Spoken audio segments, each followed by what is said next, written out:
I hope you can hear me. We can see you connected. We're going to start very soon. We're going to run this meeting from our Vienna office. And as soon as also our chair, Per Pons, join us, we will start.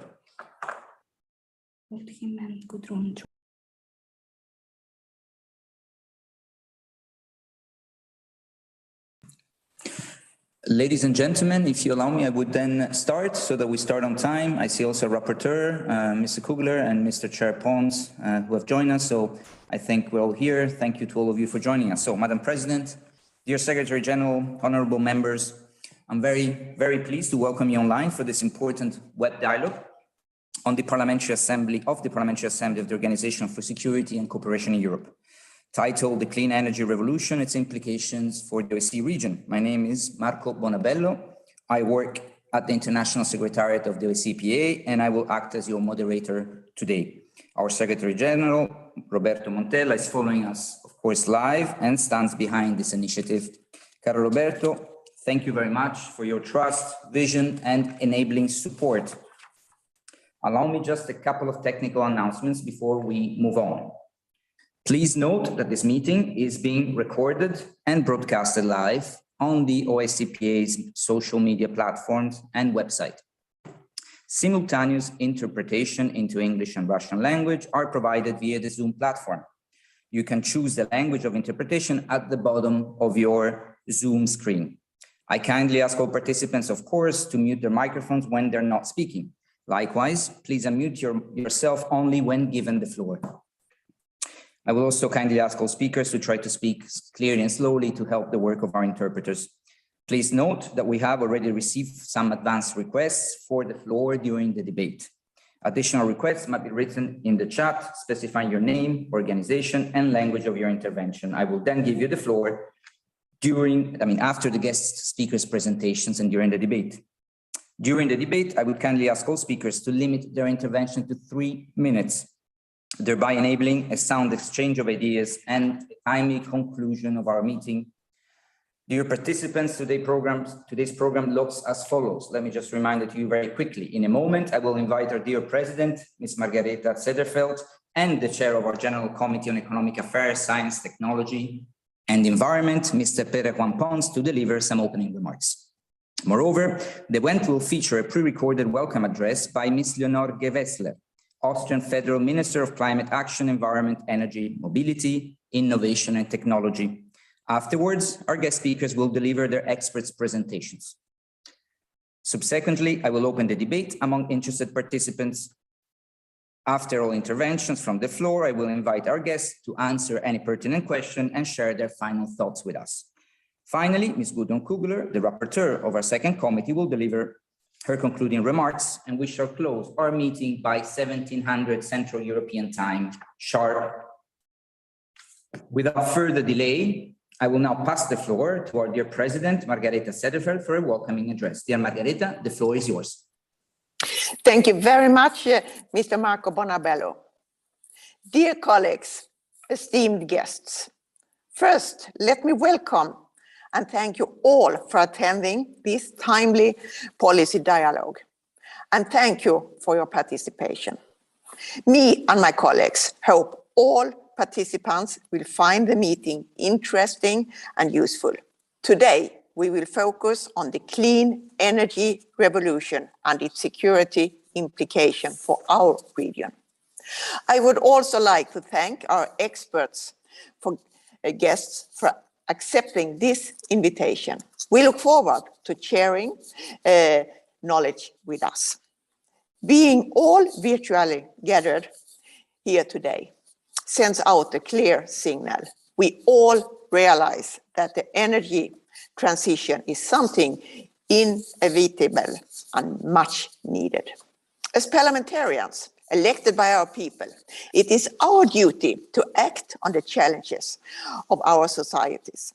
Some of the challenges are threats that need multilateralism and cooperation across the borders and legislation to be defeated. Climate and environment are examples of this. All of us do on regular basis meet demands to act to make laws to protect our societies. The Industrial Revolution took 100 years. The digital revolution, 2 decades, and the energy revolution is happening right now, before our eyes. But how fairly and how fast it happens is the biggest challenges of our times. All of us are very aware of the climate and environmental crisis that is affecting our planet. And we are equally aware of the urgent need to mitigate it. COP26, which took place just 2 months ago in Glasgow, opened our eyes to the new reality, how our societies are affected and as well, and how they affect the environment. In particular, it underlined the need to rethink the way we produce, transport, and consume energy. Ultimately, it made it clear that we cannot delay any longer a sustainable but decisive transition towards clean sources of energy. To support this progress and to properly manage all the security and socioeconomic implementations, we parliamentarians need to work hard in all our countries, in all our national parliament, and adopt forward-looking policies. If properly managed, this process could become a great development and cooperation opportunity among all OSCE participating states. It should also pave the way to more inclusive, sustainable, and fair societies. Where our citizens can develop their full potential. I am confident that this dialogue will be a good opportunity to learn more about the latest energy trends, share promising practice, and consider common policies in this context and in this new context. OSCE Parliamentary Assembly is a great platform to promote meaningful dialogue and enhance cooperation on critical items of the security of our citizens. Clearly, the energy revolution is one of them. I therefore applaud the leadership of our General Committee on Economic Affairs, Science, Technology and Environment for its tireless work over the last few months and for placing our Assembly on the very forefront of the economic and environmental international agenda. And I would also like to express my gratitude to the Secretariat for all their efforts to support the work of the committee. Thank you so much. And particular thank you to Secretary General Roberto Montella for his huge effort and support for the committee. And I wish you all a very productive deliberation. Thank you. Thank you. Thank you so much, Madam President. Also for your steadfast support and of course the words of appreciation for the work of our second committee and also of the International Secretariat. I would now like to invite Mr. Pere Juan Pon, Chair of the OSCE General Committee on Economic Affairs, Science, Technology and Environment, to deliver his opening remarks. Dear Pere, the floor is yours. So first of all, thank you, Marco, and thank you, dear President, dear Secretary General, dear guests, colleagues. Let me Pere, we have a problem, dear Chair. We do not hear you. Your audio is not coming through. So, can you hear me now? Yes, I can hear you. Dear Chair, please proceed. So, first of all, let me welcome you to this exchange with the leading energy experts from our region. I think that we are joined today by an impressive set of guests, and that's why I would like, first of all, thank them for making their precious time and expertise available to us. Precisely in this crucial moment, in which the urgency of the transition is established, and the size of the task is with no doubt enormous, gigantic, I would say.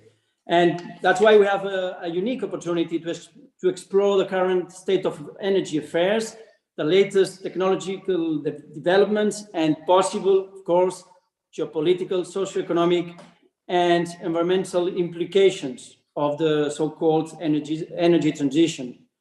In 2022, I would say that the concept of energy security is key, mitigating the impact of climate change and environmental degradation on the security, health, and wealth of our citizens has become a priority, a binding mandate, I would say, of the entire international community. Let's think that only 30 years ago, we were living in a completely different world. We had to wait until 1992 to the summit Rio, to adopt the first global treaty on climate change. We have been trying to correct our behaviors since then, but only recently the strong link between climate change, energy, and our daily life has become crystal clear.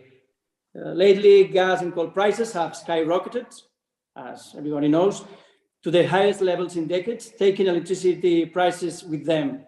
This has also been reflected in increased household energy bills and impacted operations of electricity-intensive industries across the OSCE region.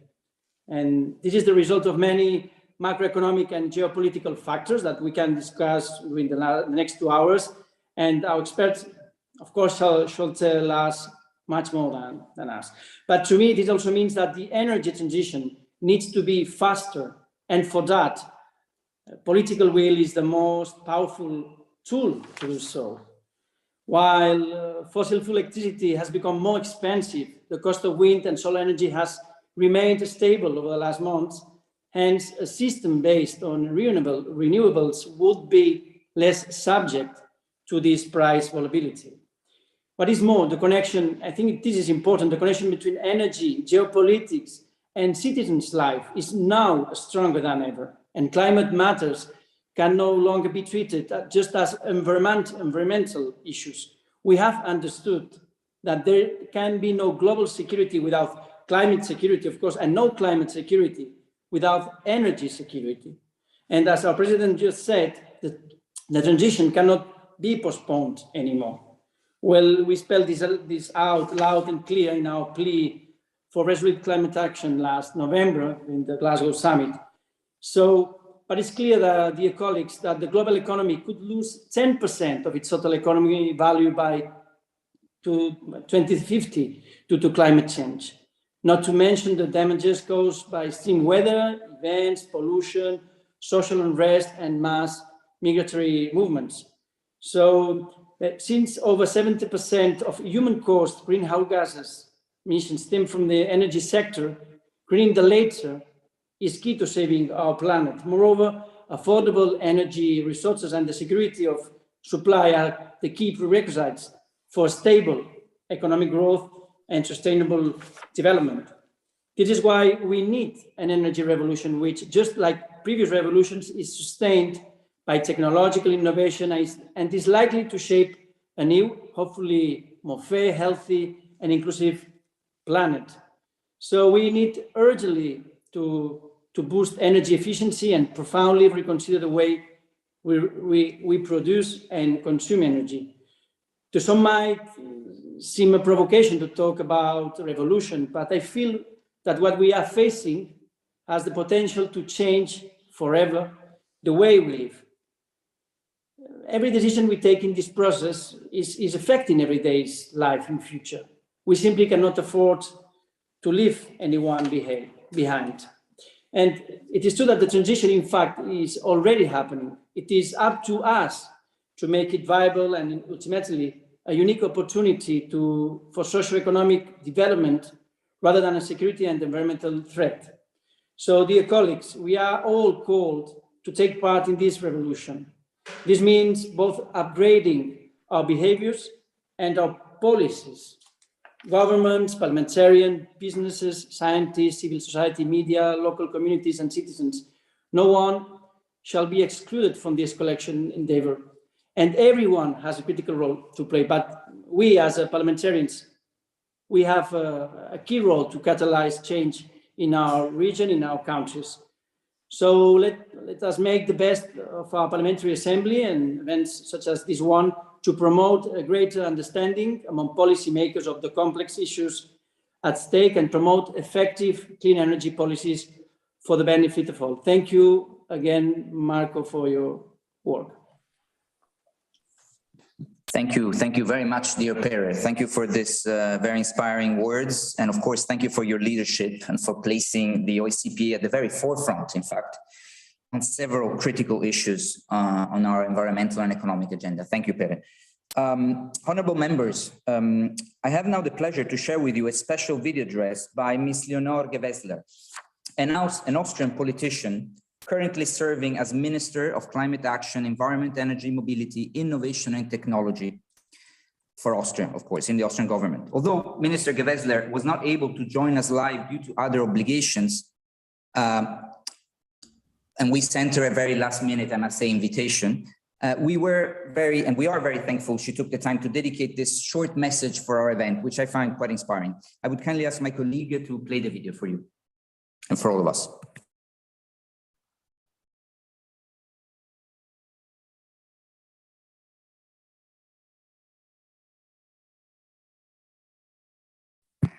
No sound.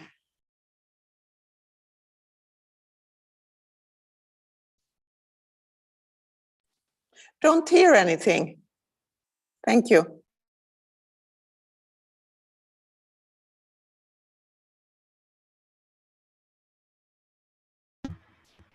Excuse me, I cannot hear. We realize there is an audio problem. Do you confirm that you cannot hear the video, Madam President? No, can't hear anything. It's quiet. Sorry. Okay. Can't hear anything. Did you hear something?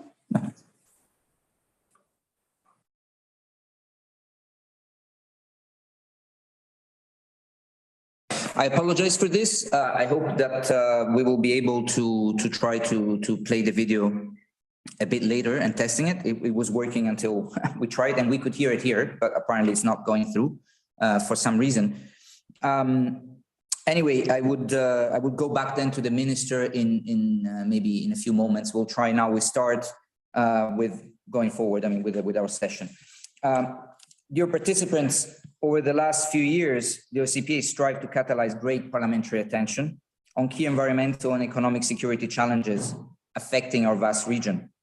To that end, we held several policy dialogues with renowned experts, exploring critical interlinkages among issues such as economic recovery, good governance, environmental degradation, climate change, and public health.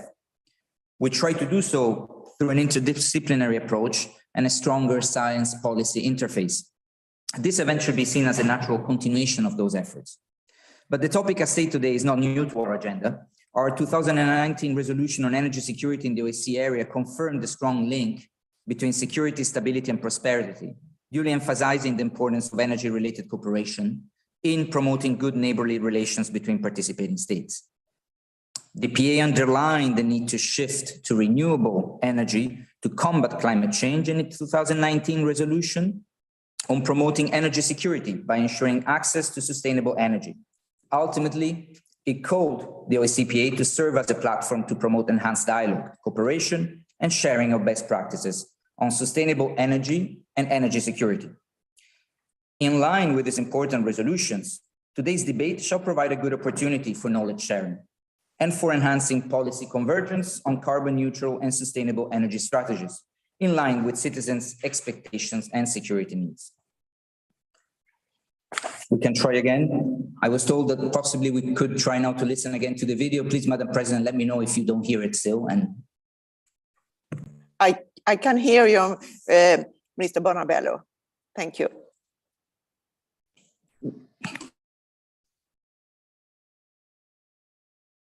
Dear ladies and gentlemen, first of all, thank you for the invitation. As a minister, it's an honor for me to speak to an audience of parliamentarians from the OSCE. A close cooperation of national governments and their respective parliaments is key for the challenges ahead. Whether it is the climate crisis, the corona pandemic, or the current fossil gas crisis. We live in a time of crisis, but there's always a silver lining. It's called decarbonization. And this is not simply about being against something, but it means working for something, for a healthy climate, a good life on this planet for everyone. Decarbonization will improve our lives economically, socially, and of course ecologically. We can only live healthily and good lives on a healthy planet. Our response to the climate crisis is our work for a better future. However, we shall not be naive. Of course, it is a challenging transformation ahead, and this transformation will have an influence on every part of our lives. A major part of the solution we already have at hand, though: renewable energy, the energy transition. Energy from sun, wind, water is the fuel for the engines of our economies, and many of those engines are electric. Austria is, of course, a good example. Our country decided very early that we will use our renewable resources for our economic base and to increase our standard of living. Now we are in the, I would say, second phase, where we use 78% of renewables like wind power and solar power in our electricity mix, but now work on decarbonizing other sectors like heating and transport as well.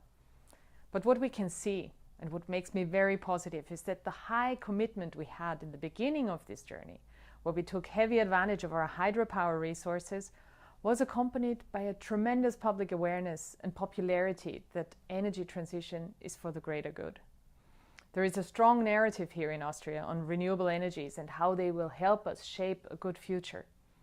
And on the other side, that fossil energy like oil, coal and gas will not any longer allow us a good way forward. There are simply too many disadvantages. And we can feel those disadvantages just now, for example.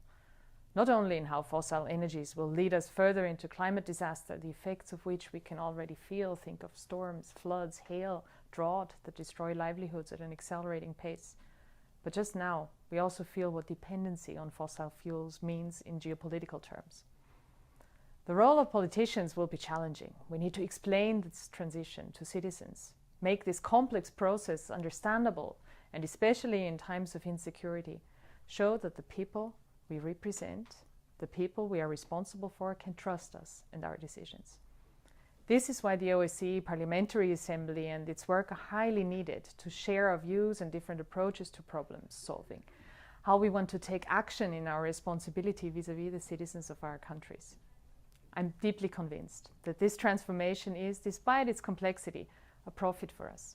Having in mind that there are challenging times ahead, for example, the fact that this is not easy transforming industry, that there are vulnerable groups we have to address properly, we have to reaffirm that we take good care of those issues, but not in a manner which keeps us locked in the past, in a manner that leads to a decarbonized future, allowing, for example, industry or low-income households to go ahead with us.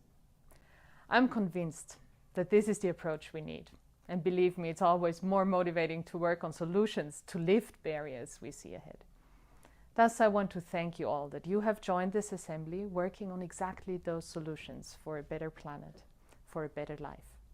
I wish you all fruitful and vivid discussions.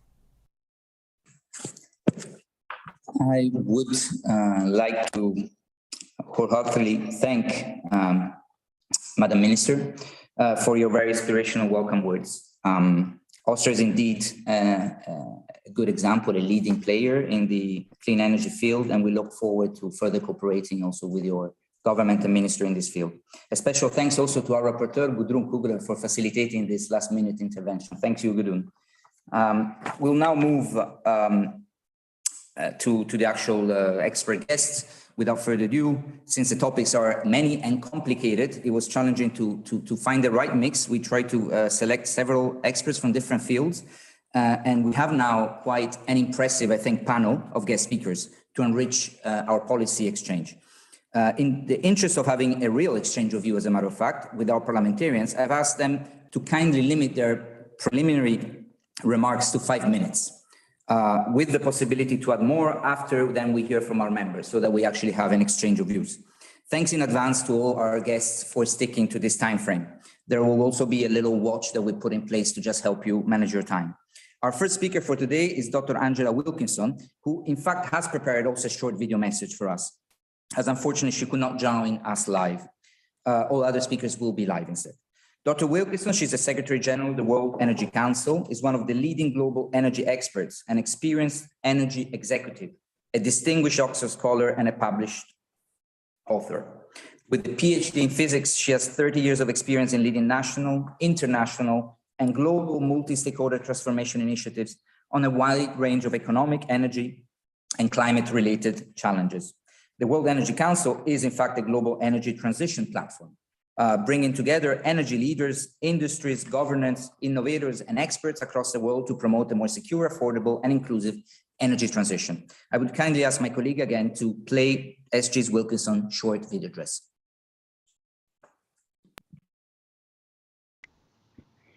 Excellencies, ladies and gentlemen, as the 6th Secretary General and CEO of the World Energy Council, I'd like to thank the OSCE Parliamentary Assembly's Secretary General, Mr. Roberto Montella, for inviting me to participate in today's dialogue.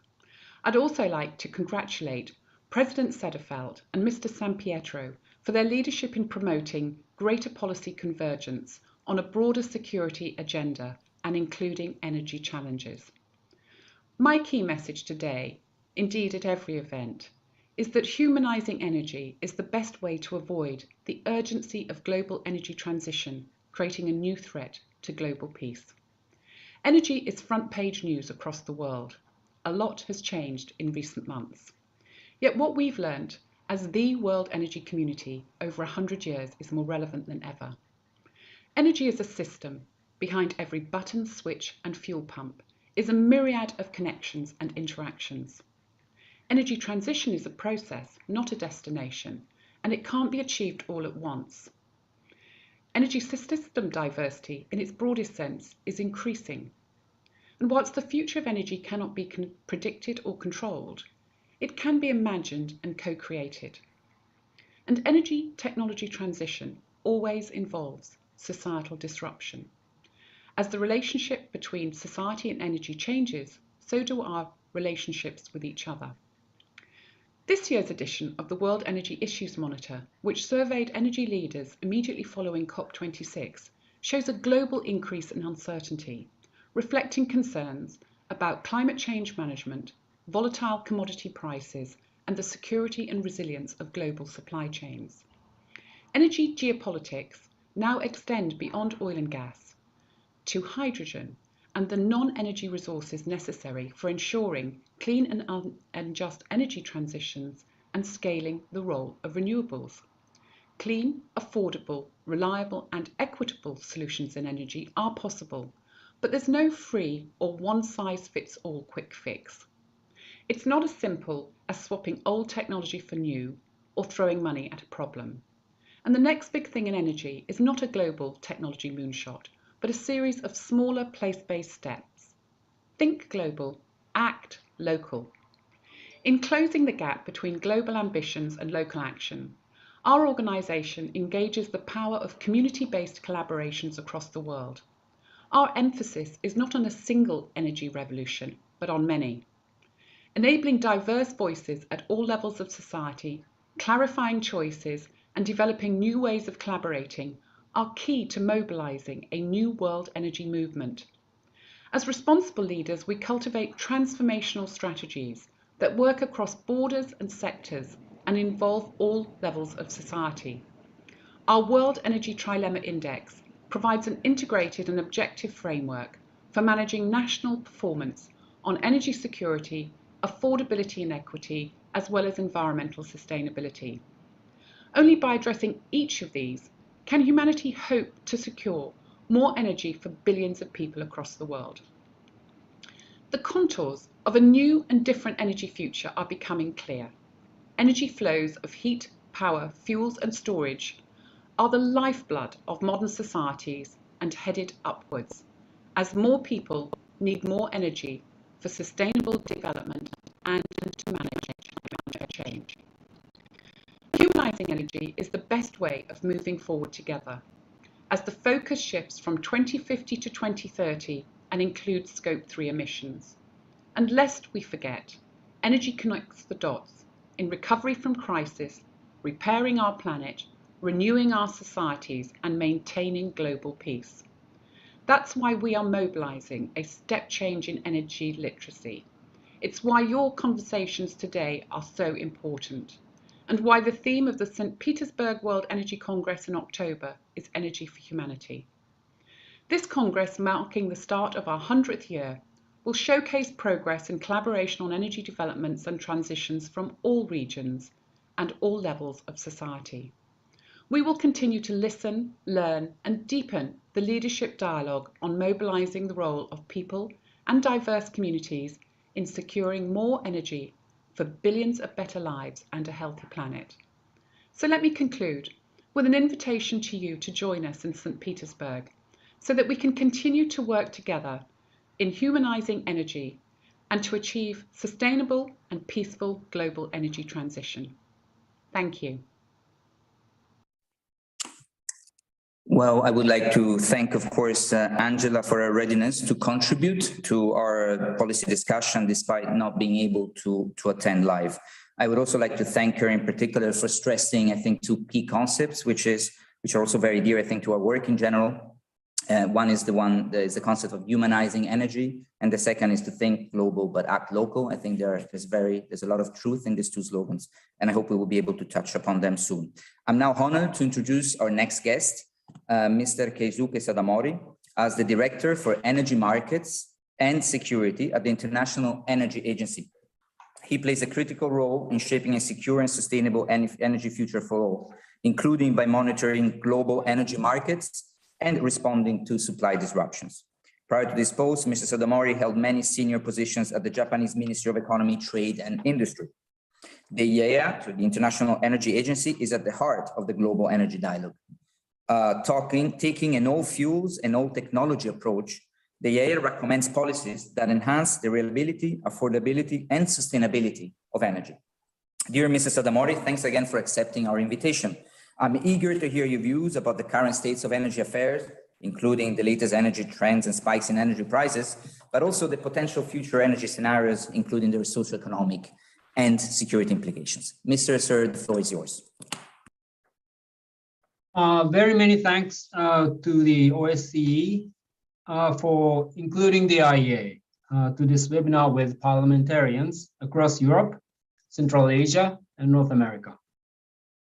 So distinguished experts and guests, it is a real pleasure for the International Energy Agency to outline the trends in global energy markets on sustainability, energy security, technologies, as the world needs to make progress on the road to net zero emissions.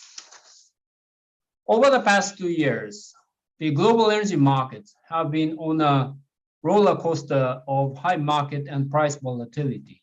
So we witnessed the Black April in 2020 with a crash of the global oil prices amidst the COVID-19 lockdowns. In 2021, the global economy recovered strongly that led to robust energy demand growth. Now, Europe finds itself in the middle of an energy crisis. So skyrocketing gas prices pushed up the European electricity prices 8 times more than the hike in carbon prices. Let me stress the clear message from the IEA's Executive Director, Dr. Fatih Birol, that clean energy transitions are not the cause of today's energy market turbulences. On the contrary, well-managed clean energy transitions will help reduce such volatility and its impact on the businesses and consumers. The challenge ahead is huge. Today, the share of fossil fuels in the global energy mix has continued to be around 80% in the past 2 decades, despite all efforts to transition. In the next decade, we need to progress fast. Governments at the COP26 in Glasgow pledged net zero emissions by mid-century with emissions reductions goals for 2030. IEA's analysis shows that announced pledges would limit the global temperature rise to 1.8 degrees Celsius if implemented fully. This is still short of the Paris Agreement and 1.5 degrees Celsius goal. To bridge the gap, clean energy investment needs to triple by 2030. On the other hand, investments in oil and gas upstream has declined in recent years and is now consistent with the level required in the net zero pathway by 2050. Although the consumption of these fuels has not declined, but increased. We even saw coal consumption growing by nearly 20% in US and Europe, and coal-fired power generation hit all-time high in 2021. IEA has pointed out this issue of investment gap, saying that unless we see boost in spending on clean energy technologies, we cannot maintain stable energy markets with the current level of investments in oil and gas.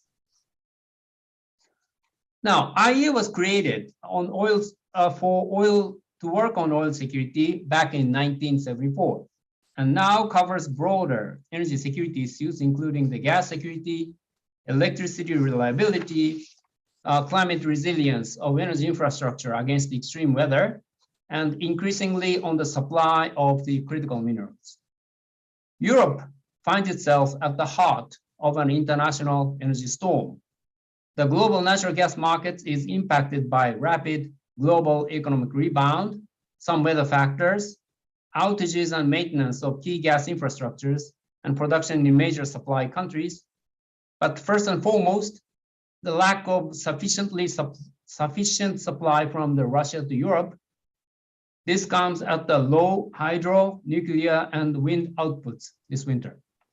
The IEA Executive Director has highlighted the vital role of gas storage as insurance against the unexpected events. Europe sees record low gas storages, including those held by foreign suppliers. Getting more LNG supply is crucial angle for the EU. And any cutoff of Russian gas supplies via Ukraine would put further pressure on an already strained European natural gas market in terms of the prices. Strong link between the natural gas and electricity security is a feature of the clean energy transitions, as coal-fired power plants are phased out and the nuclear plants are aging. Natural gas plays an important role in providing capacity adequacy and balancing the variable renewables, as other sources of flexibility will take time to scale up. So scaling up energy efficiency, boosting renewables and other low carbon energy will not only bring down emissions, but also help tackle energy security issues related to fossil fuel imports and market volatility. Reducing dependence on one supplier through the diversification of routes, supplies, and suppliers remains the fundamental pillar of the clean energy transitions. So learning from energy crisis reassures us in our commitment to clean energy transitions. So ladies and gentlemen, we are at a critical juncture and need to strengthen dialogue on energy security across the OSCE region and globally.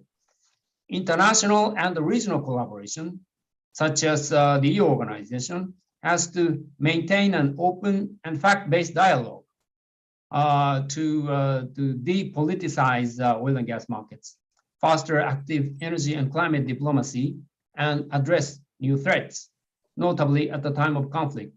The IEA stands ready to support all efforts in this regard with analysis and collective action on a peaceful, clean energy transition. If we fail to ensure secure and affordable energy systems, we might fail to secure consensus on clean energy transitions. So ladies and gentlemen, let me conclude by saying that the parliaments are in the driver's seat when it comes to energy security, the climate emergency, and clean energy transitions. Thank you for your attention, and I wish you a fruitful discussion today. Thank you. Thank you. Thank you very much, dear Kazuke, for your insightful presentation. I was informed that you might not be able to stay with us throughout the event for some round of questions, but if before you leave, you feel like the wish to say something more, reacting to some of the other experts or MPs, please let us know and we will give you the floor. Also, just an announcement, we just put the timer there to help for time management purposes. I will not interrupt the flow, but just for you to realize more or less and give everyone the equal opportunity to speak. Mr. Miguel Guirtez is our next speaker. He's the head of the Economic Analysis Unit in the Directorate General for Energy at the European Commission.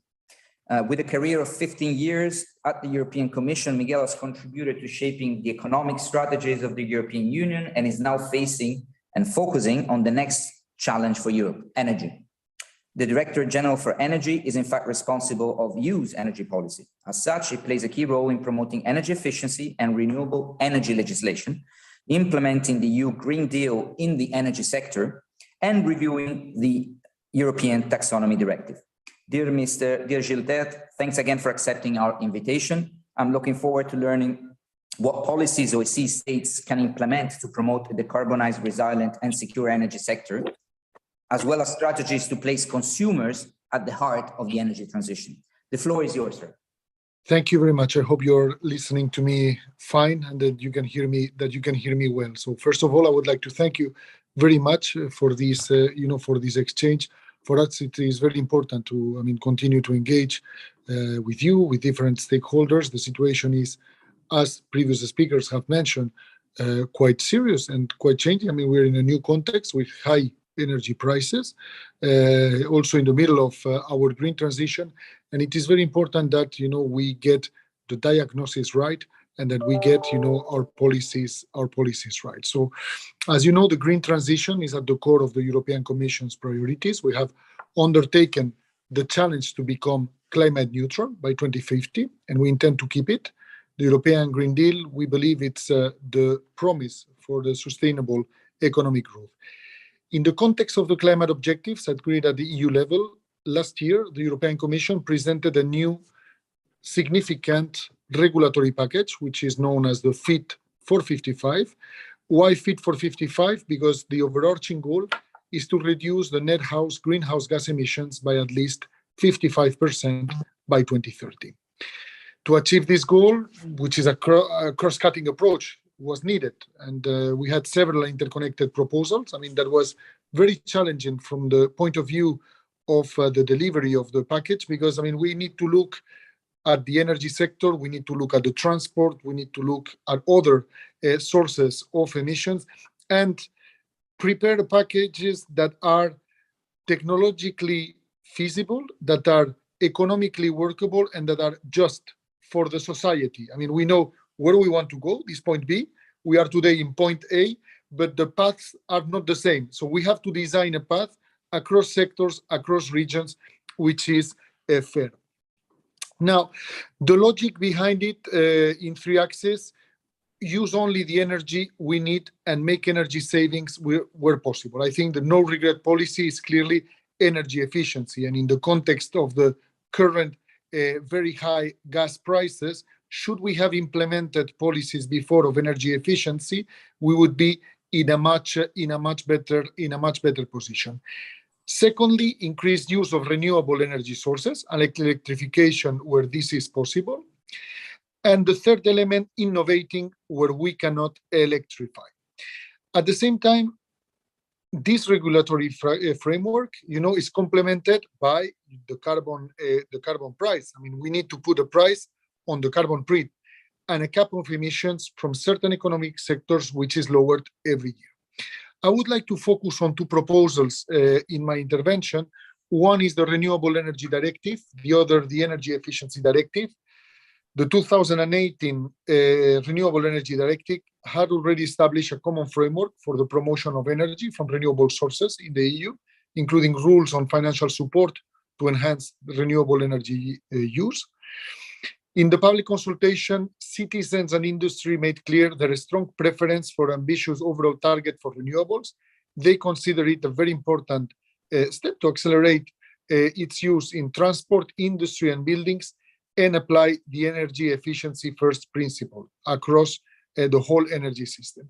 With this in mind, we build on existing strategies on energy system integration, hydrogen, very important, offshore renewable energy, and energy efficiency proposals like the renovation wave. Now, it's important to note that more focus is needed, on specific sectors like transport, heating, cooling, and industry. We need to boost electrification and facilitate this wide system integration of renewables and incentives to invest. In particular, I think heating and cooling will be decisive for the energy transition. I mean, this represents half of the EU energy consumption. Almost 3/4 of the heating currently are supplied by fossil fuels. And to reduce the overall energy use, cut emissions, and tackle the energy poverty, the Energy Efficiency Directive set a binding target for member states for final primary energy consumption of between 36 and 39%. Now, this increased annual energy savings obligation requires member states to focus on the sectors with the biggest energy efficiency potential. This includes, as I said, buildings, transport, and industry. And no two member states are the same. And the room for tailoring the approach to each region and each member state is very important. Buildings, responsible for around 40% of the total energy consumption and 36% of the greenhouse gas emissions. Our proposal, aims at support this renovation effort. We believe that the public sector is called to lead by example, and the obligations there are especially important. And also on the public procurement side, any construction building needs to take into account from the start these energy efficiency targets, and this will play a strong impact, as I said, on the overall consumption, and therefore, a very important impact on the high energy bills. Now, renewables will help us have clean and affordable energy in the longer term, but they will require an effort to front-load investments. Finding the appropriate financing solutions can facilitate and guide the necessary investments. For the current 7-year budget in the European Union, we substantially increase with the comprehensive recovery plan, and we have now more than 2 trillion in current prices for these objectives. But at the same time, public resources will not be sufficient to meet the identified investment gap. We need to use public support more effectively, but also mobilize private capital to meet our targets. And the way we have designed our budgetary programs, we also help to bear the risk of investments from private operators and remove investment barriers to increase bankability and boost the economic viability of the projects. We are focusing on empowering consumers. I think, a big change that is coming into our sector is about the possibility for the consumers to create their own energy via solar panels and others. I mean, this is let's say, the other side of the coin, and this will help greatly to build a greener Europe. Finally, I mean, a point which is, very important from my side is the social aspect of all of this. I mean, yes, the transition has a cost. We need to be aware of the cost, and we need to be aware of very much of the macroeconomic consequences of what we are doing in terms of growth, in terms of jobs, and, in terms of which regions, which sectors are mostly affected. I mean, for that, to minimize the impact, we also tabled a social climate fund that would provide support measures and investments to benefit households, micro enterprise, and transport users, while ensuring they play an active role in the attainment of our climate goals. So our experience is clear. To conclude, we need to have a very comprehensive view, looking, from the public, private sector, consumer perspective, industry perspective, and otherwise we risk, opening loopholes in this transition. And at the same time, clear communication and engagement with the stakeholders. So many thanks for the opportunity to talk to you, and happy to continue the exchange. Many thanks. Thank you. Thank you very much, Miguel, for this very, deep presentation in a short amount of time. You managed to tell us a lot of things and a lot of important things. I will not even try to summarize, also in the interest of time, but I think it's been very useful, and we will definitely come back to you after the round of speakers from our parliamentarians. Our next speaker is Mr. Enrico Falk, Executive Chairman of Falk Renewables. He gained professional experience in the business, financial sector, and international consulting firms prior to joining the family group in 2004. Falk Renewables is a global player in the field of renewable energies. They develop, design, build, and manage plants primarily wind and solar, from what Enrico told me, that generate clean energy in several OSCE participating states. The group is also highly specialized in energy management and downstream services to both energy producers and consumers.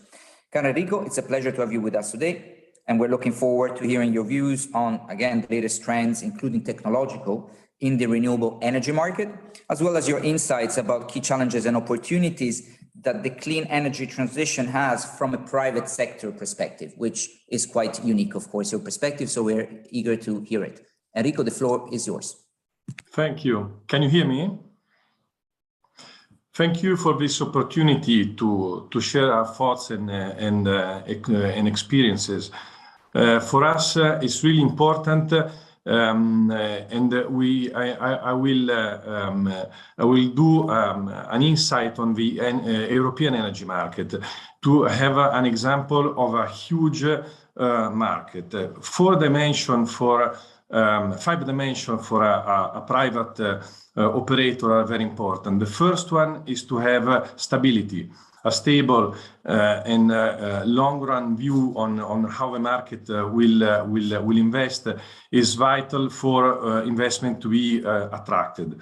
Then another important point is autonomy. The European market basically is not an autonomous market. It depends highly on fossil fuels, and fossil fuels are being transported by faraway distances and foreign countries. When we have an issue of resilience, the European market is not resilient.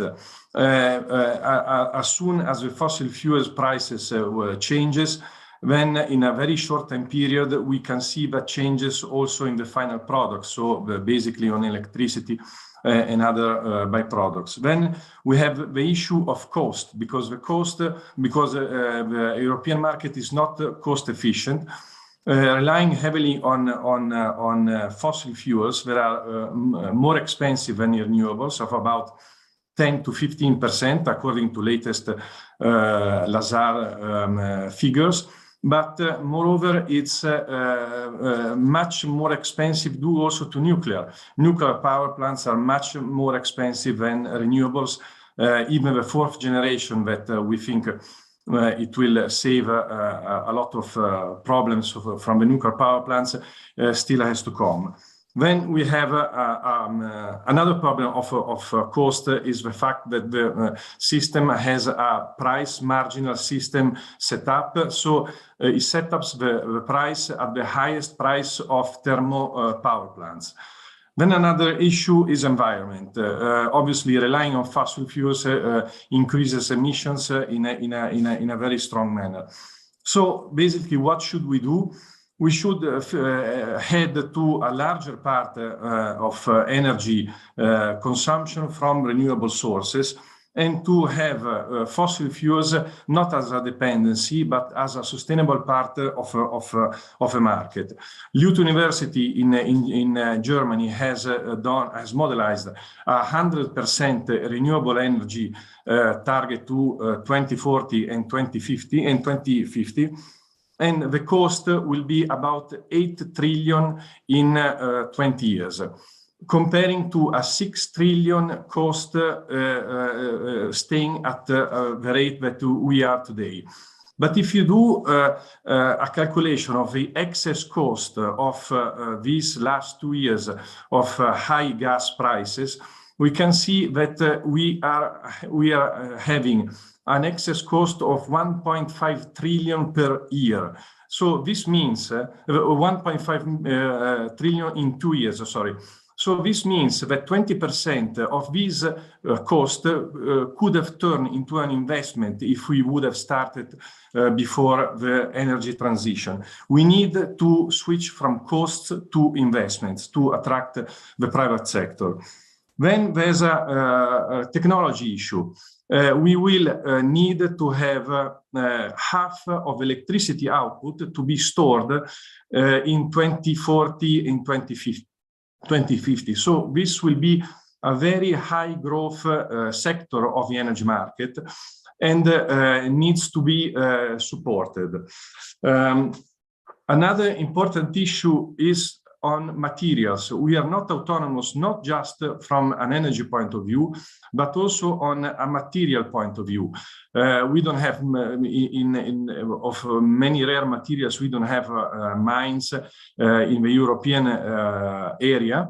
So, and being the fact that they will be very, very used in the future, we need to improve our recycling processes and our recycling technologies. This will not let us be completely autonomous, obviously, but it will help us to greatly improve it. So to give you just a final remark, we need to accelerate on renewables. It's much more cost efficient, much more environmentally efficient, will give us autonomy and resiliency. And moreover, it will transform extra costs into investments. Thank you. Thank you very much, Mr. Falk, for sharing your experience with our members. I think this is one of the first time we actually have invited a representative of the business community to one of our parliamentary web dialogues. Of course, the role of the private sector in the clean energy revolution cannot be overemphasized. It is critical for us to understand, I think, what drives this kind of business activities and what challenges you face in providing clean energy to the citizens. Of course, you raised a lot of issues: cost efficiency, investment, technology, need to recycle. There's a lot of very good points. I hope we'll come back to them after the debate. So please stay with us. We will now hear from the next expert, Dr. Kirsten Westphal, Executive Director at H2 Global Stiftung, where she leads the independent analysis and research division.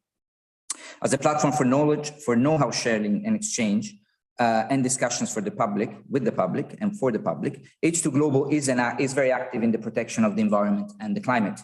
Promoting the production and use of green hydrogen and either climate neutral energy carriers is the major focus of H2 Global. Kirsten, also a member of the German National Hydrogen Council, has published numerous publications on international energy relations, geopolitical effects of energy transformation and energy security in the era of decarbonization. Dr. Westphal, I can't wait to learn more about the central role played by technological innovation in the energy transition, as well, of course, the contribution of politics in shaping a carbon-free energy world. Dear Kirsten, the floor is yours.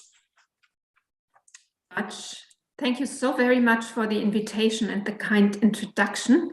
Let me quickly share my slides, and I hope they will be visible soon. Can you see them right now? Yes, we can. Wonderful. So let me switch to the presentation mode, just a second.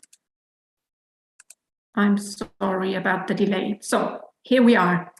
Yeah, thank you very much for the invitation. I'm Managing Director for Analysis and Research at H2 Global. Indeed, this is an instrument funded by the German government to basically ramp up a hydrogen market, a green hydrogen market, and to increase interconnectivity. What I would like to do in the next 5 minutes is giving you a rather broader field. My first point that I want to stress is what and how should we think the clean energy revolution? And there has been forecasting by the International Renewables Energy Agency, IRENA, with its report of a new world. And from that, we learn that we have to think energy transformation very broad. It's incremental change in energy efficiency, insulation buildings, it's structural ruptures because we have to phase out coal, for example, but it's also a systemic switch, as it has been highlighted, because integrating more and 100% renewables in the electricity system requires definitely a systemic change in demand and supply management. The energy transformation will have huge geopolitical and geoeconomic effects. It will change the role and position and power of states, because it basically turns the energy system on its head. What do I mean by that? It's very important to see that the value is no longer created by the use of the fossil fuel resource, by the use of a resource, for example, but really by the process of conversion, by the use of technologies.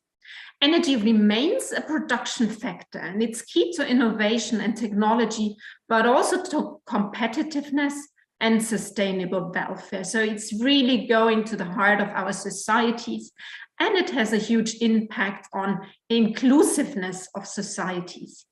So the effects of the energy and the clean energy revolution go beyond the energy system. It has huge industrial effects, and it's affecting the whole value and supply chains we are thinking of.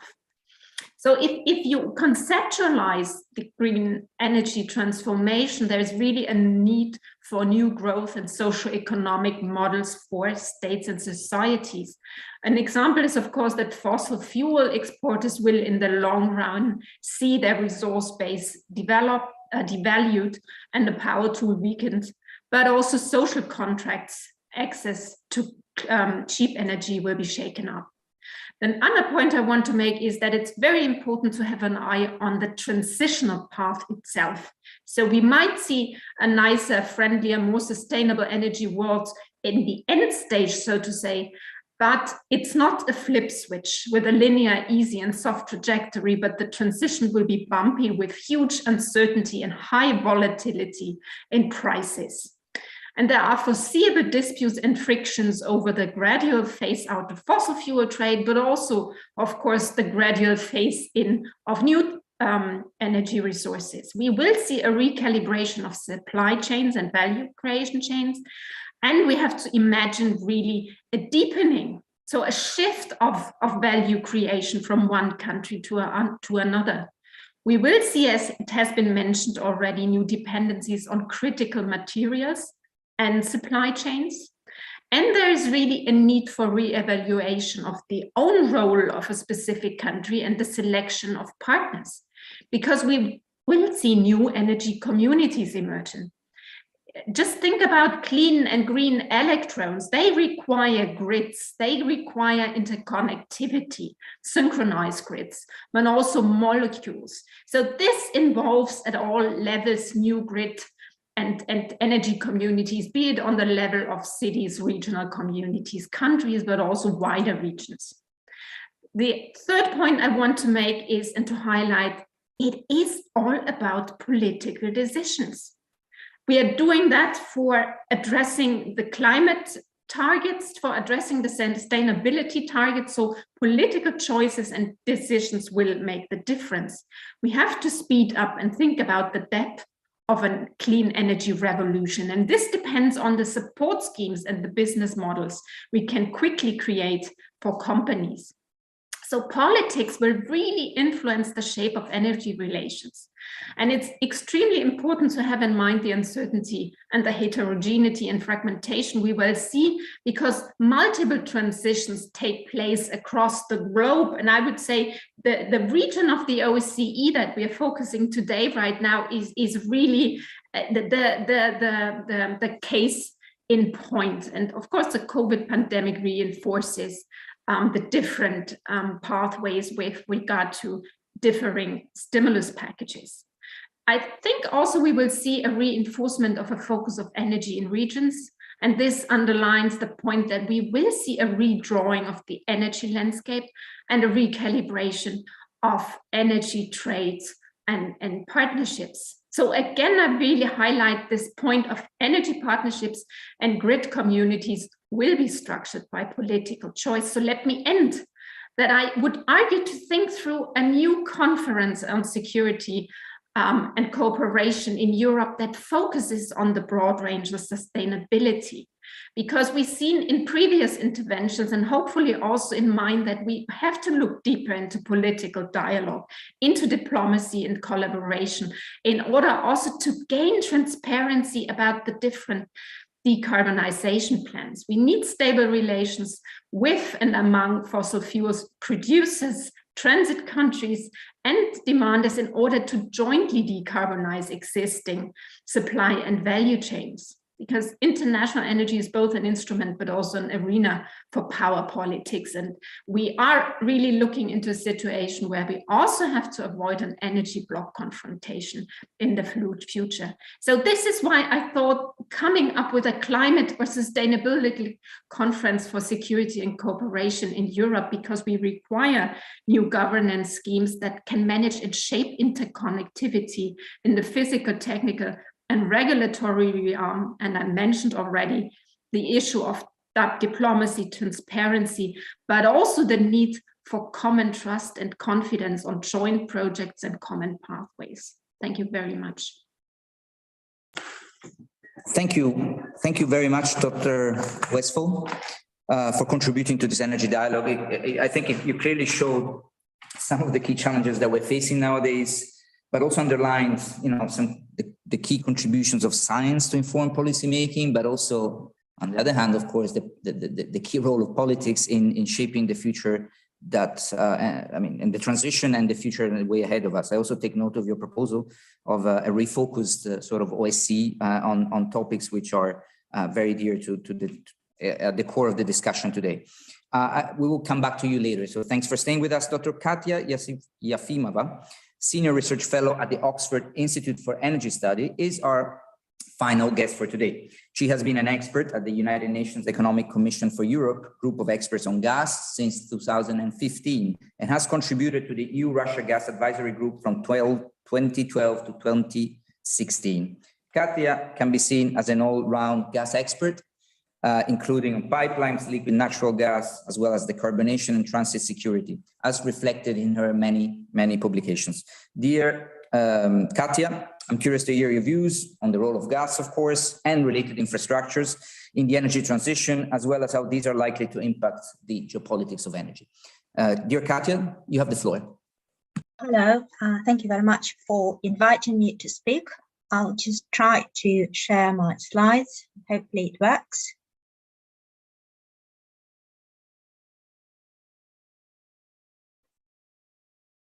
Right, can you see my slides? Yes, we can. Please proceed. Yes. I'm just trying to make them into full screen. Right, that's it. So in the time allocated, I want to focus on role of gases, not just natural gas, methane, but also decarbonized gases in the energy transition, because they will coexist. But first of all, just to make a note of these famous trilemma: security of supply, liberalization, competition, and carbon reduction. We can say safely that liberalization and competition was a watchword in the 90s and the 2000s. Then security of supply came very much strongly, particularly in European agenda in the 2010s after the Ukrainian gas transit crisis, and the coming decade is really a decade of carbon reduction, and that's very much reinforced with the EU Green Deal and net zero emission reduction targets by 2050. So that's a priority for today, but clearly all of these three dimensions do not sit very easily with each other, and there are bound to be conflicts to be managed between them in the future. This is just a slide to show you how European demand is supposed to look under various decarbonization scenarios. And then you see that mostly under those scenarios, particularly under net zero, you have decline already by 2030 and accelerating thereafter. And also on the right-hand side of the slide, you can see expected change in a composition of gaseous mix in the EU. And you also see that by 2050, the scenario which takes into account net zero, which meets net zero targets, you see that methane, which is the blue here, is taking a minor role and a very big growth in other gases, particularly in hydrogen. So the message from here is really gas has a role to play, but it must decarbonize in that period of time. And of course, there will be different pathways for different countries, and one size does not fit all. To accomplish that transition, the infrastructure, the role of infrastructure is extremely important. Europe has very well developed infrastructure for natural gas, and it also has infrastructure to accommodate increased import requirements, and that's important because although gas demand may stagnate and then decline, import requirements are forecasted to increase in the 2020s. It has enough infrastructure, including LNG import terminals, massive gasification capacity, and also pipelines from major suppliers to do so. But again, the big challenge will be to repurpose in a timely fashion the existing natural gas networks and also conduct new construction of particularly hydrogen networks, which is expected to play an important role in transition. And in the end, there will be two types of networks: hydrogen backbone, so to speak, in Europe in time, but also a remaining network for transporting methane, but with a reduced role. Here, I want to show, a slide, obviously, that, the graph which everyone sees, which is spike in European gas prices, which is continuing, and what impact it might have on the role of gas in the energy transition.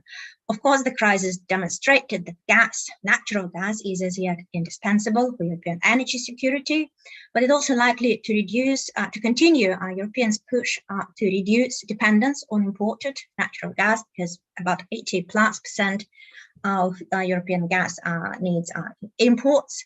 But again, the message is that Europe already had done pretty much all it could to diversify. So there is a limit to diversification, physical limit. But also the crisis could undermine prospects of low carbon hydrogen, which is hydrogen based on methane with carbon capture and storage. But then this would endanger hybrid decarbonization model, meaning electrons and molecules, as opposed to pure electrification, which is extremely expensive. And that's a problem because both renewable hydrogen and low carbon hydrogen based on natural gas are required to achieve sufficiently fast decarbonization transition in line with targets. So the volatility is a big word. Volatility with energy transition expected to increase. All parts of the value chain will be affected, and of course, policy measures and possibly contractual measures would be needed to make this volatility less pronounced, to make those bumps less significant. And key here, predictable relationship with suppliers of gas. And just last slide to draw attention for that big issue now, the European gas crisis, ongoing crisis, and Russian gas supplies into Europe. And I think important point to make is it is the European gas market model, the liberalization model, which has been under construction in the EU, particularly for decades, and are very much up and running. It has produced the high gas prices in 2022, and that reflected high demand and low supply. But the point which is often forgotten, that for the last 10 years, hub prices based on that model were much lower than oil-linked prices, and European consumers for decades have benefited hugely. It's the first year now that it's very high prices. So for Russia's role, it did honor all of its European contracts in full, but it's been heavily criticized for not offering more gas on hubs, for not keeping more gas in storages in Europe. But again, the point to make, the European market model does not oblige you to do so. The crisis, at the same time, demonstrated that Russian gas was a backbone of European gas supply. It still is a backbone of European gas supply. And although Europe, to address current predicament, can get some gas from storages, it can get some LNG on the global market, but there are limits, there's significant limits to that. And if it wants to increase supply significantly, it would require increased flows from Russia through existing pipelines, and in the future through new infrastructure. And the point is here, of course, the dialogues between all gas importers and exporters, including Russia, are extremely important to do our best to depoliticize those dialogues. It's preferable that those dialogues would result in executable roadmaps that would take into account the decarbonization plans and timelines and targets of Europe. And then suppliers would also make plans in accordance, and that's indispensable. Thank you very much. Thank you, Katya, for your interesting presentation and showing us the dynamics of gas, which will be clearly, still remain a key player in the decades to come. Also, would like to thank again all speakers for trying to really stick into the time. This enables us now to have a good 45 minutes at least of debate with our politicians and parliamentarians. We have quite a good already list of speakers. We have 9 people on my list, 9 MPs. And I would like, of course, to invite those who have not yet, but would like to contribute, intervene, to register through the chat function. I assume we can take still a couple. Once we have enough speakers, which I guess will be around 10, I will then declare the speakers list closed. And I would kindly invite also all our MPs to limit their presentations, to their statements, their questions to 3 minutes, so that we can hear as many parliamentarians as possible before going back to our experts. So the first speaker on my list, long register, and we're very happy actually to have him with us, is the Vice President of the OSCE Parliamentary Assembly and the Special Representative on Sustainable Development Goals, Mr. Ashkal Shakirov. Mr. Shakirov, the floor is yours, and thank you for for being with us today. Mr. Chairman, dear Madam President and Secretary General, dear participants. First of all, I would like to thank the members of Second Committee and the International Secretariat of OSCE for organizing such an important event. Today, traditional energy is the main source of greenhouse gas emissions that affect the rise in global temperature. Many countries around the world have adopted green policies which set goals for a green transition. As a special representative for Sustainable Development Goals, I would like to note the relevance of goal number 7, ensuring access to affordable, reliable, sustainable, and modern energy sources for all. Transition to clean energy should be at the focus of the agenda of the OSCE Parliamentary Assembly. In Kazakhstan, over the 10 years, significant economic and population growth has led to an increase in electricity generation and consequently emissions of pollutants and greenhouse gases. At the same time, despite the abundance of traditional energy resources, our country also actively following the global trends of green development. President Kassym-Jomart Tokayev at the Summit of Climate Ambitions announced that Kazakhstan will reduce greenhouse gas emissions by 15% by 2030 and achieve carbon neutrality by 2060. For implementation purposes, the doctrine of achieving carbon neutrality has been developed, which implies the reduction of emissions in the energy sector by up to 97% through energy efficiency, electrification, and the transition to biofuels and hydrogen. The main alternative to oil can be hydrogen energy, the resource of which is huge and practically unlimited. Kazakhstan has a large resource base for the implementation of the hydrogen program. However, a number of applied studies are still to be done, as well as to explore the issues of economic feasibility and climatic factors. We adhere to the principle of social fair transition, which is one of the guiding principles of decarbonization. Low carbon policies will lead to a phase out of fossil resources, and the country may face economic and social hardship, such as the loss of jobs among the population employed in this industry. The transition to clean energy attracts new projects and will be in line with scientific and technological process. Essential aspect will be the attraction of qualified specialists in the industry. On the initiative of the President of Kazakhstan, the priority will be the training of specialists in technical specialties. It is important to note that planning and transition to green growth should include the full range of social and gender issues. In addition, the access to education and social protection measures should also be provided. To achieve the carbon neutrality goals and energy transition, we are open to cooperation with foreign partners and international organizations. Thank you for your attention. Thank you very much, Mr. Vice President, for sharing with us your experience, knowledge, and also the perspective of Kazakhstan, which is, as we know, a major player in the energy field. I will now pass the floor to our next speaker, It's Mr. Kamil Aydin. He is a parliamentarian from Turkey and also the vice chair of the ad hoc committee on countering terrorism of the OSCE Parliamentary Assembly. Mr. Aydin, you have the floor.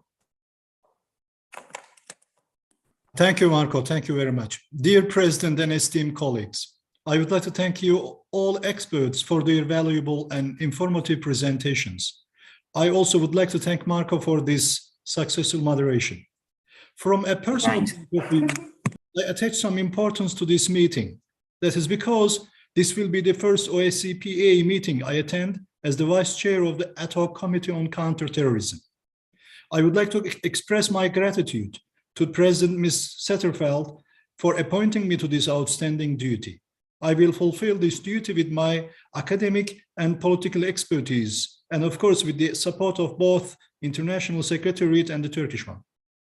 Dear colleagues, there is no doubt that energy has a great role in shaping world politics. When we look at history, we see many energy-based problems and conflicts have arisen so far. In addition, energy has a potential to be used as a security threat that could affect the country seriously. Terrorist groups are well aware of this reality and sometimes use their capacities to sabotage the production or transmission lines. Thus, energy-rich areas and facilities have increasingly become targets for terrorists. Daesh, for example, exploited oil production as a means of financing, with oil and gas as their key economic instrument.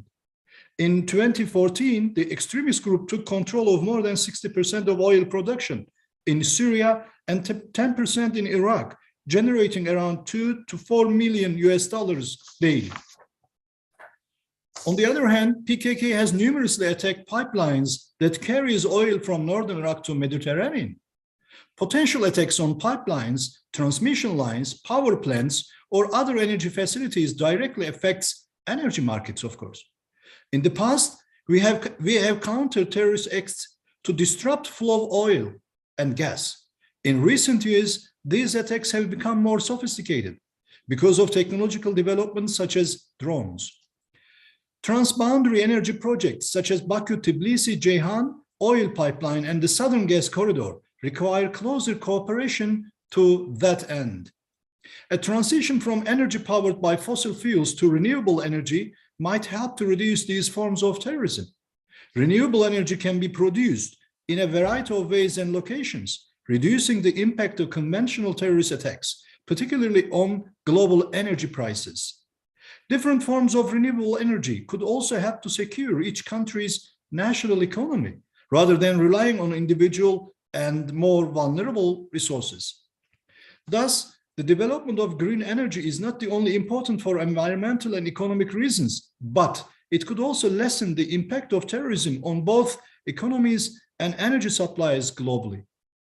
Dear colleagues, as parliamentarians, it's our job to ensure the security and safety of our citizens and to encourage our societies and economies to prosper and grow sustainably. We must promote and monitor fair distribution of new clean energy resources to discourage conflict and ensure states all have their fair and secure access to energy supplies. Ultimately, universal access to reliable, sustainable, and modern energy for all would help to reduce the conditions conducive to radicalization, and terrorism. Thank you very much, Marco. Thanks for the colleagues. Thank you, Mr. Aydin. Thank you for your contribution and also bringing in the, let's say, terrorist radicalization element into this equation, which further complicates, I would say, the matter, but it's important to keep it in mind. I will now pass the floor to Mr. Sheldon Whitehouse from the US delegation. He will be followed, just so that you are ready, by Ms. Pia Kauma, OSCE Vice President. Mr. Whitehouse, you have the floor. Thank you very much, and greetings to all. I bring you a report from the United States Senate on our efforts to establish a carbon price, which would, of course, transform energy markets towards climate safety.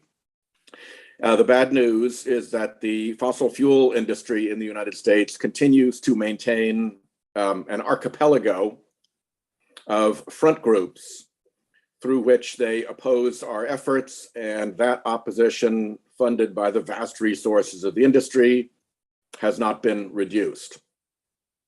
At the same time, the rest of corporate America has not engaged politically in Congress in favor of meaningful climate legislation.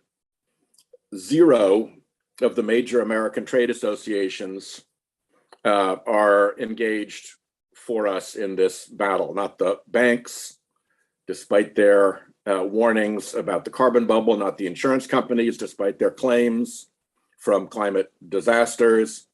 You can go through all the major trade associations and none are active in Congress.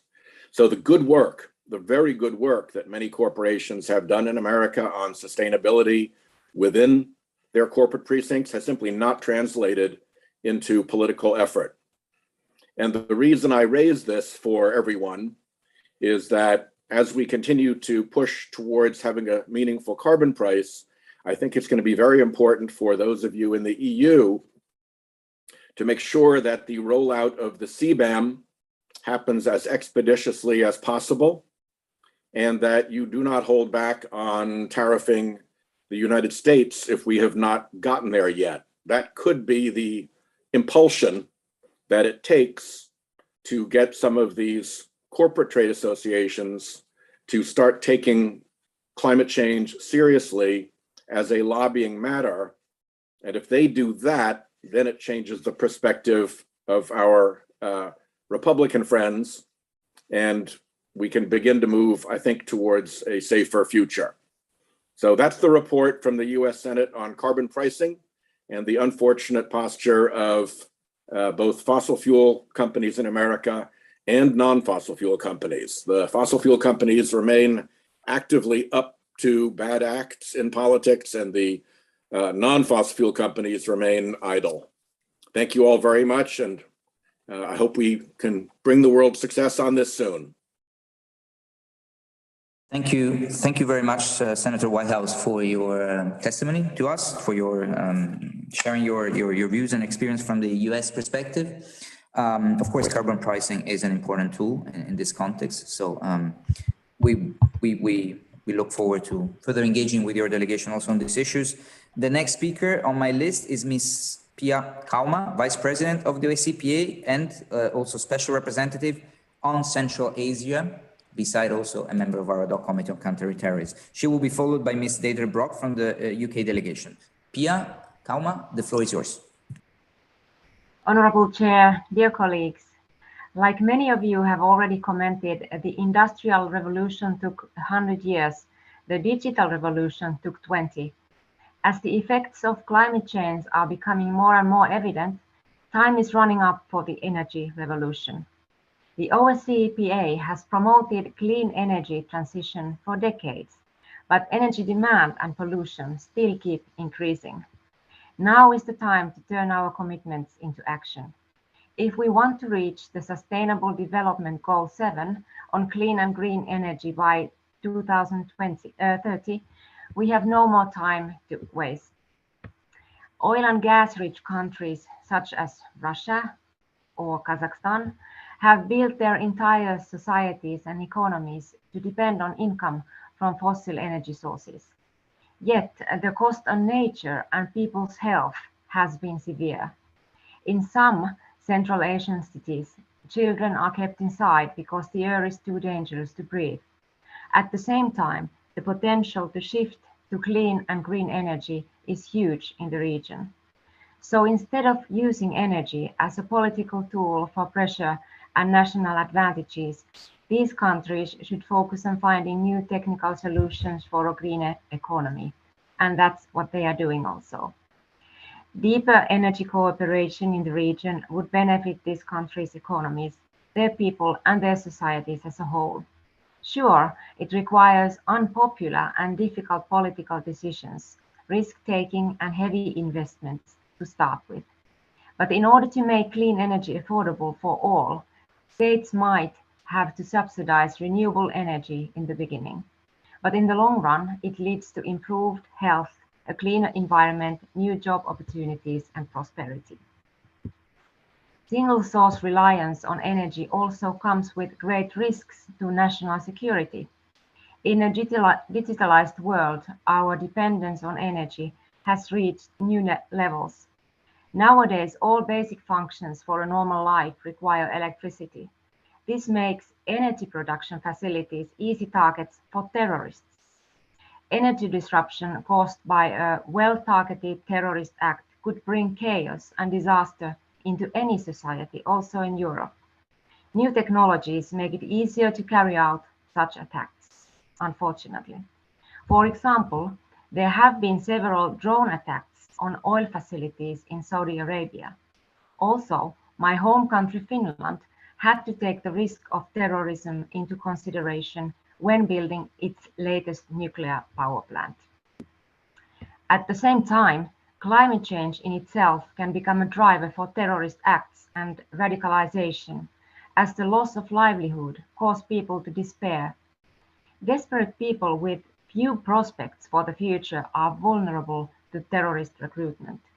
In Mali, terrorist groups have exploited growing tensions between herders and farmers for recruitment, whilst in Iraq and Syria, ISIS have used water shortages to increase recruitment efforts. As more and more people will suffer from the effects of climate change, the risk to global security will increase. Each country should weigh these risks when deciding on their energy infrastructure. Source diversity, energy efficiency, less energy dependence, clean and smart technologies are possible solutions to this threat. Dear colleagues, the interlinkage between securing energy supplies and stable and secure economies and societies is strong. As parliamentarians, we must safeguard our societies and promote accessible and affordable clean energy resources for all our citizens. The transition to clean energy will lead to more secure and fairly distributed energy resources. It will reduce the impact of energy upon the climate. We must urgently work together to find joint solutions. The best technological innovations have come from the work of multinational teams and international cooperation. Energy can be stopped at the border, but its polluting effects cannot. Any country's decision not to transition to clean energy will have, hence, an impact on the entire globe. Panicking is never the answer, but we need a sense of urgency. Saving costs by doing nothing today will come at an immense and irreversible cost tomorrow. Thank you. Thank you very much, Ms. Kalma. You raised also many interesting points, which I'm sure will be picked up by some of our speakers, including also making reference, of course, to the Sustainable Goal, Development Goal number 7, which talked about clean energy for all. I will now give the floor to our next speaker, Ms. Deidre Brock, as a member of the UK delegation, and she will be followed by Mr. Roger Padrani, member of the delegation of Andorra. Ms. Brock, you have the floor. Thank you. Greetings from Scotland to you, Chair, and to fellow OSCE PA members. It's a real pleasure to attend this event, and I'm very grateful to speak briefly on the hugely important topic of clean energy and to share with you some of Scotland's progress in this area. In November, Scotland was delighted to welcome the world to Glasgow for COP26, the largest and most important event of its kind ever held in our country. And while Scotland didn't have an official role in the negotiations, we took the opportunity to greatly strengthen our bilateral relationships with a number of countries and regions.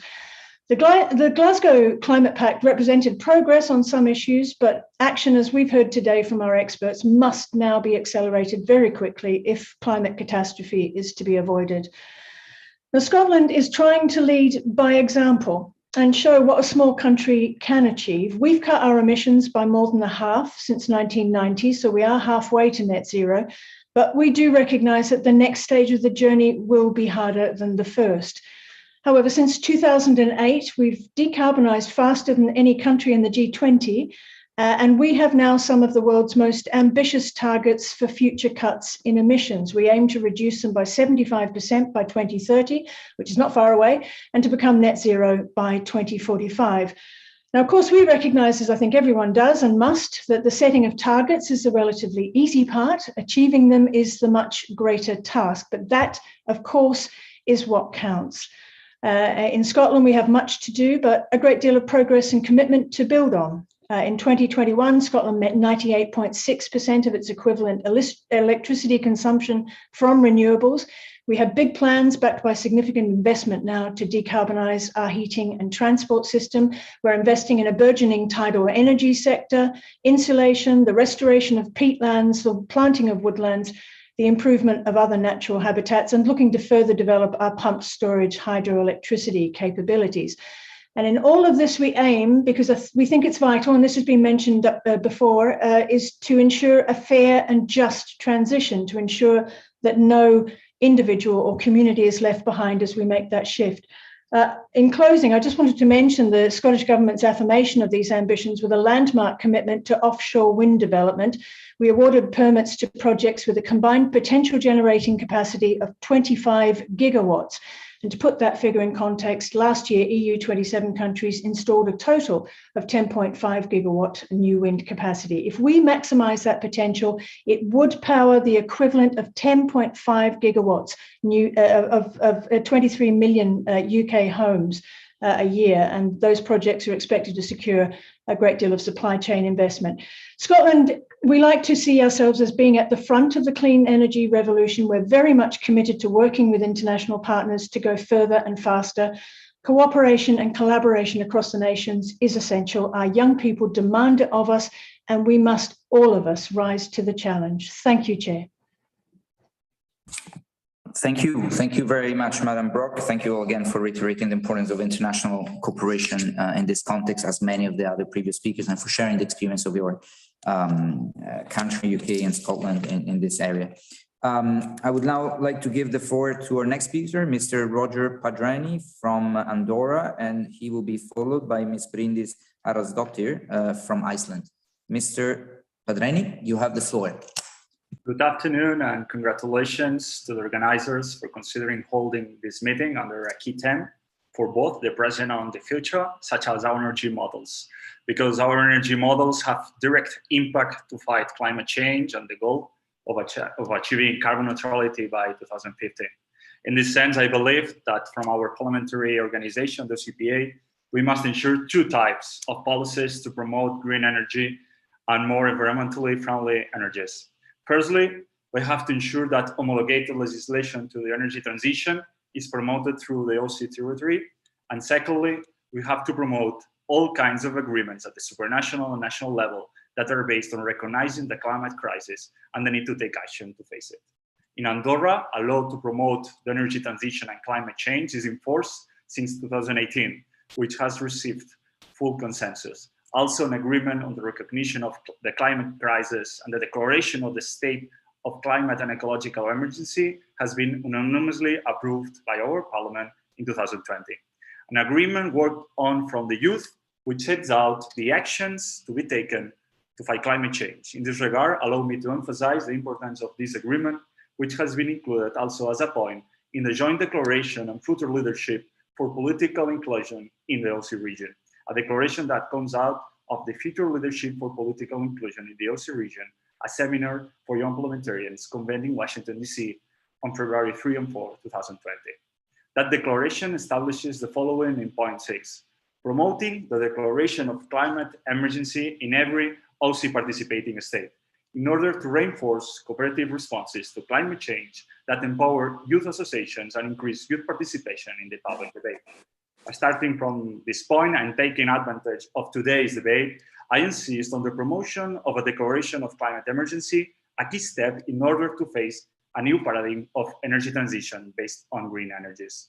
But I also want to emphasize a new paradigm which the youth of each member state can participate in the debates on energy models and environmental policies, because today's debate will greatly affect the new generations. A youth participation that must be possible at the national and international level. Therefore, in conjunction with the OCPA Special Representative on Youth Engagement, Ms. Farah Karimi, we have considered to be outstanding the idea of carrying out a network of young parliamentarians within the OCPA who met for the first time past December 13th. In that first meeting with young parliamentarians, member of the CPA, we decided to go ahead with the network of the OCPA young parliamentarians, and we discussed also how crucial it is that young parliamentarians can bring the youth perspective into discussions that take place within the organization and structure of the OCPA. Because in the case of energy transition and many others, young people have a lot to say, and we must ensure that their voice is heard. Thank you so much. Thank you very much, Roger, for your testimony, for your words, and also good luck to the OSCPA network of young parliamentarians. Definitely, I think the energy issues and the climate issues should be quite central in this kind of agenda, considering the relevance they have for current and especially for future generations. Thank you very much for your work. And I will now also pass the floor with great pleasure to Ms. Bryndis Haraldsdottir. She's the special representative on Arctic issues, and she's also been a close partner in the work of the committee, the second committee over the past months. So we welcome her, and she will be followed by Mr. Turay Ganali from Azerbaijan. So Ms. Haraldsdottir, you have the floor. Thank you, Marco, and thank you to the office in Copenhagen for organizing this. And also thank you to the chair of the second committee, Per John Pons. This has been very interesting and informing, both the lecture and the discussion. And I want to give a special thanks to our Honorable President, Ms. Margareta Sederfeld, who honored me with appointing me to be a special representative for Arctic issues for the OSCE last summer. My Norwegian colleague, Toril Edsheimer, was his assembly first representative for Arctic issues, and I'm personally thrilled that Arctic issues have become more important on the Assembly's agenda. I hope you have had the opportunity to read the final report Ms. Toril made, at least it's on our website. So please, it also has great picture from Greenland and Svalbard. It should be of an interest. All of the 7 Arctic countries are member of the OSCE, that is United States, Canada, Russia, all the Nordic nations, it's Kingdom of Denmark, Norway, Sweden, Finland, and my own country, Iceland. I'm very glad that we are increasingly using this platform to present our priorities and concerns regarding the Arctic. In my role as a special representative, I'm hoping to get the participation of all Arctic nations in preparing a supplementary item on the Arctic for this year's annual session. Now, some of you that live far away from the Arctic might think that Arctic issues are of non-interest to you and you should focus on other issues. May I say, no, there you are wrong.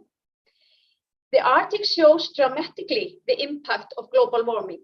It should serve as an eye-opener on the whole world's climate. And what happens in the Arctic does not stay in the Arctic.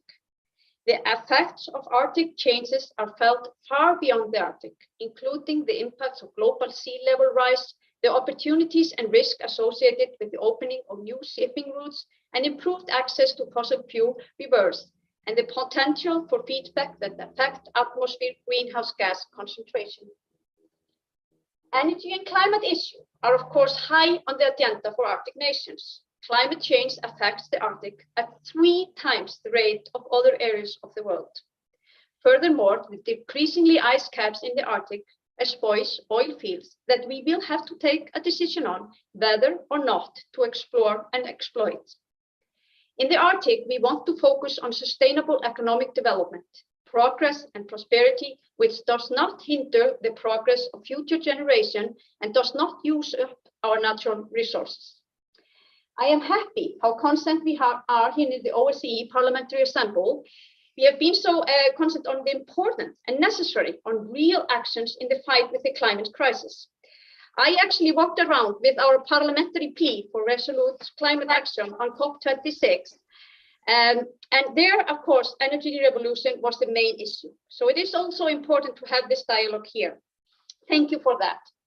As a member of the Icelandic Parliament, let me add a little bit that here in Iceland, clean energy solutions are particularly prominent. We are very lucky from a geographical standpoint in that we have a great access to geothermal energy and potential energy from falling water. We heat our houses with energy straight from the Earth's core, and we power our electrical grid by hydroelectric power. But this was not always the case. We needed help building this infrastructure and developing the technique that we use today. For clean energy to be more efficient and be more affordable, we need to invest in research and development. That is the only way we will ever hopefully phase out oil, gas, and coal for the benefit of our whole planet. Iceland is committed to reducing its overall greenhouse gas emission and reaching climate neutrality no later than 2040. Thank you all, and hoping to see you in person soon, and hope you will participate in further discussion on Arctic issues. Thank you. Thank you. Thank you very much, Ms. Haraldsdottir. Thank you also for recalling the plea for resolute climate action, and thank you for your interesting words and testimony.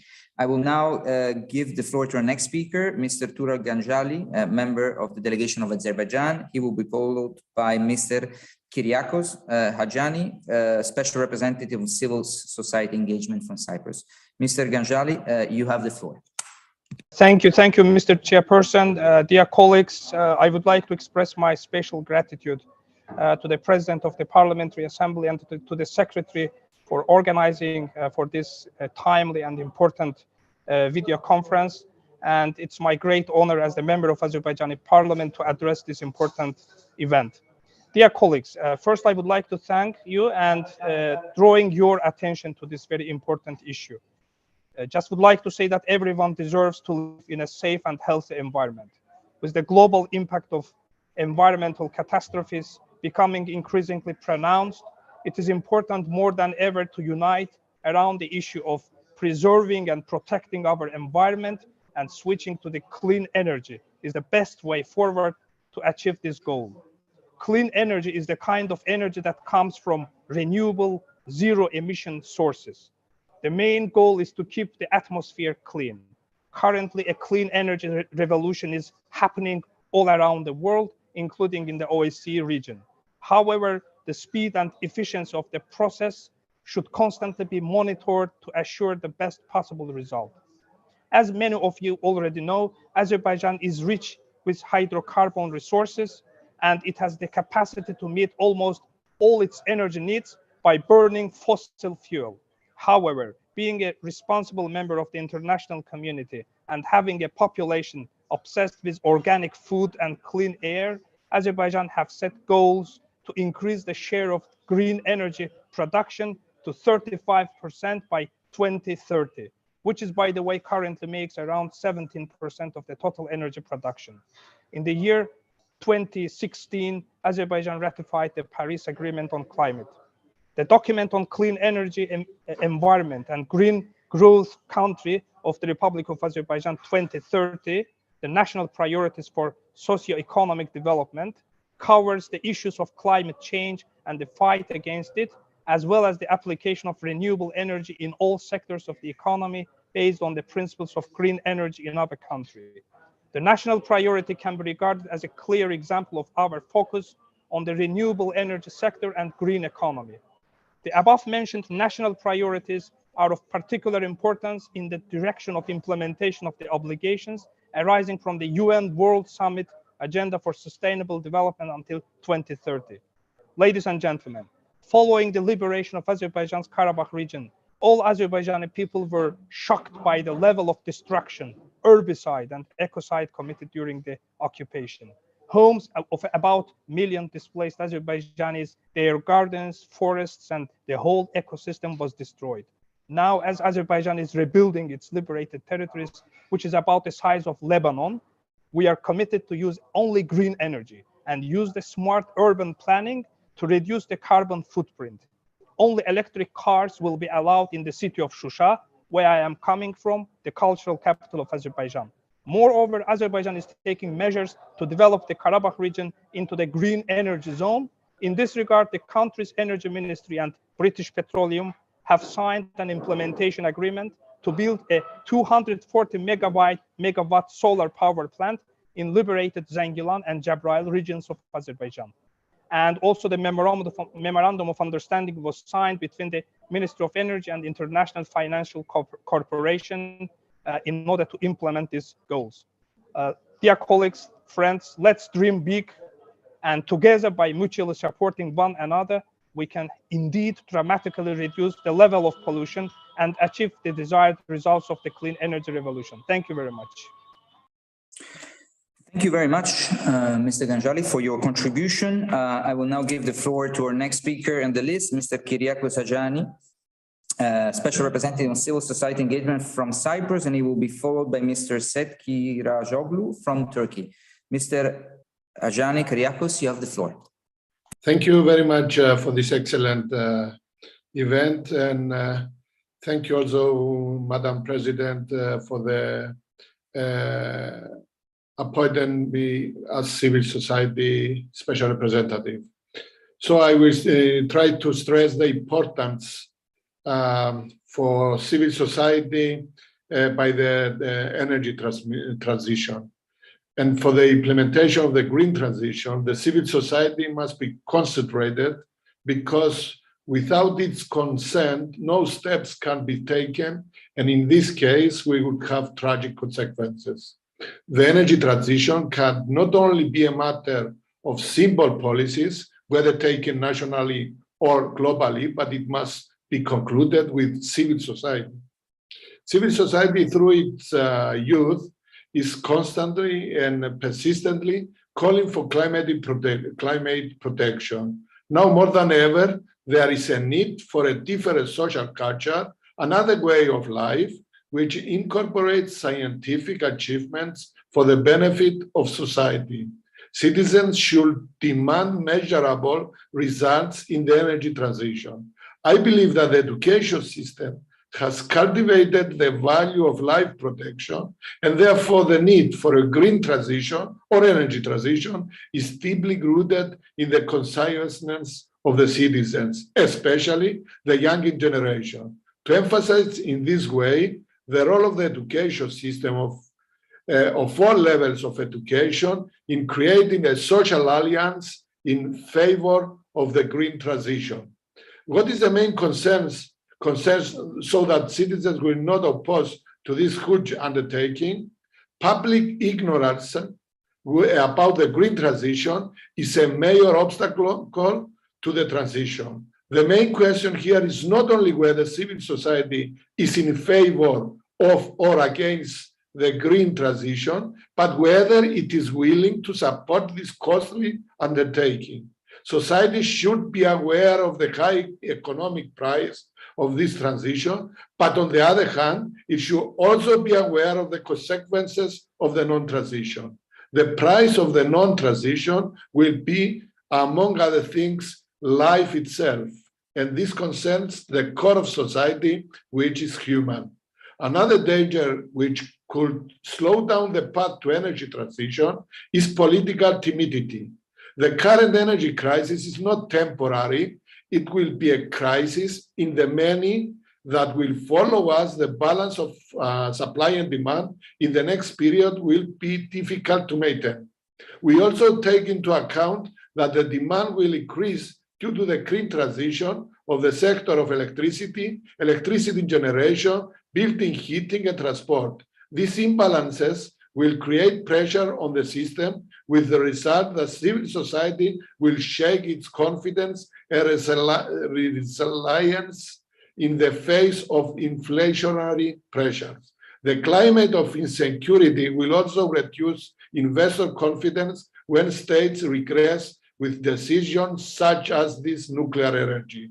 I should also add the contribution to insecurity from geopolitical developments. It is in the interest of civil society, and especially of the younger generations, to fight for a new perspective. Civil society must fight for development transition, focusing on energy justice. It is offered as the only opportunity for civil society to fight for sustainable energy model in the OSCE region. Finally, I want to introduce the term energy democracy. This transition should be made with social, participatory, local, and democratic parameters. The involvement of civil society in consultation, decision-making at both local and national level is imperative, ensuring the principle of transparency and the rule of law. Thank you very much. Thank you very much, Mr. Rajani, for your contribution. Again, you mentioned many things, including the importance of education. I cannot agree more. I will now pass the floor to Mr. Kirajoglu from Turkey, who will be followed by Mr. Daniel Cruz from the OSCE Secretariat. Mr. Kirajoglu, you have the floor.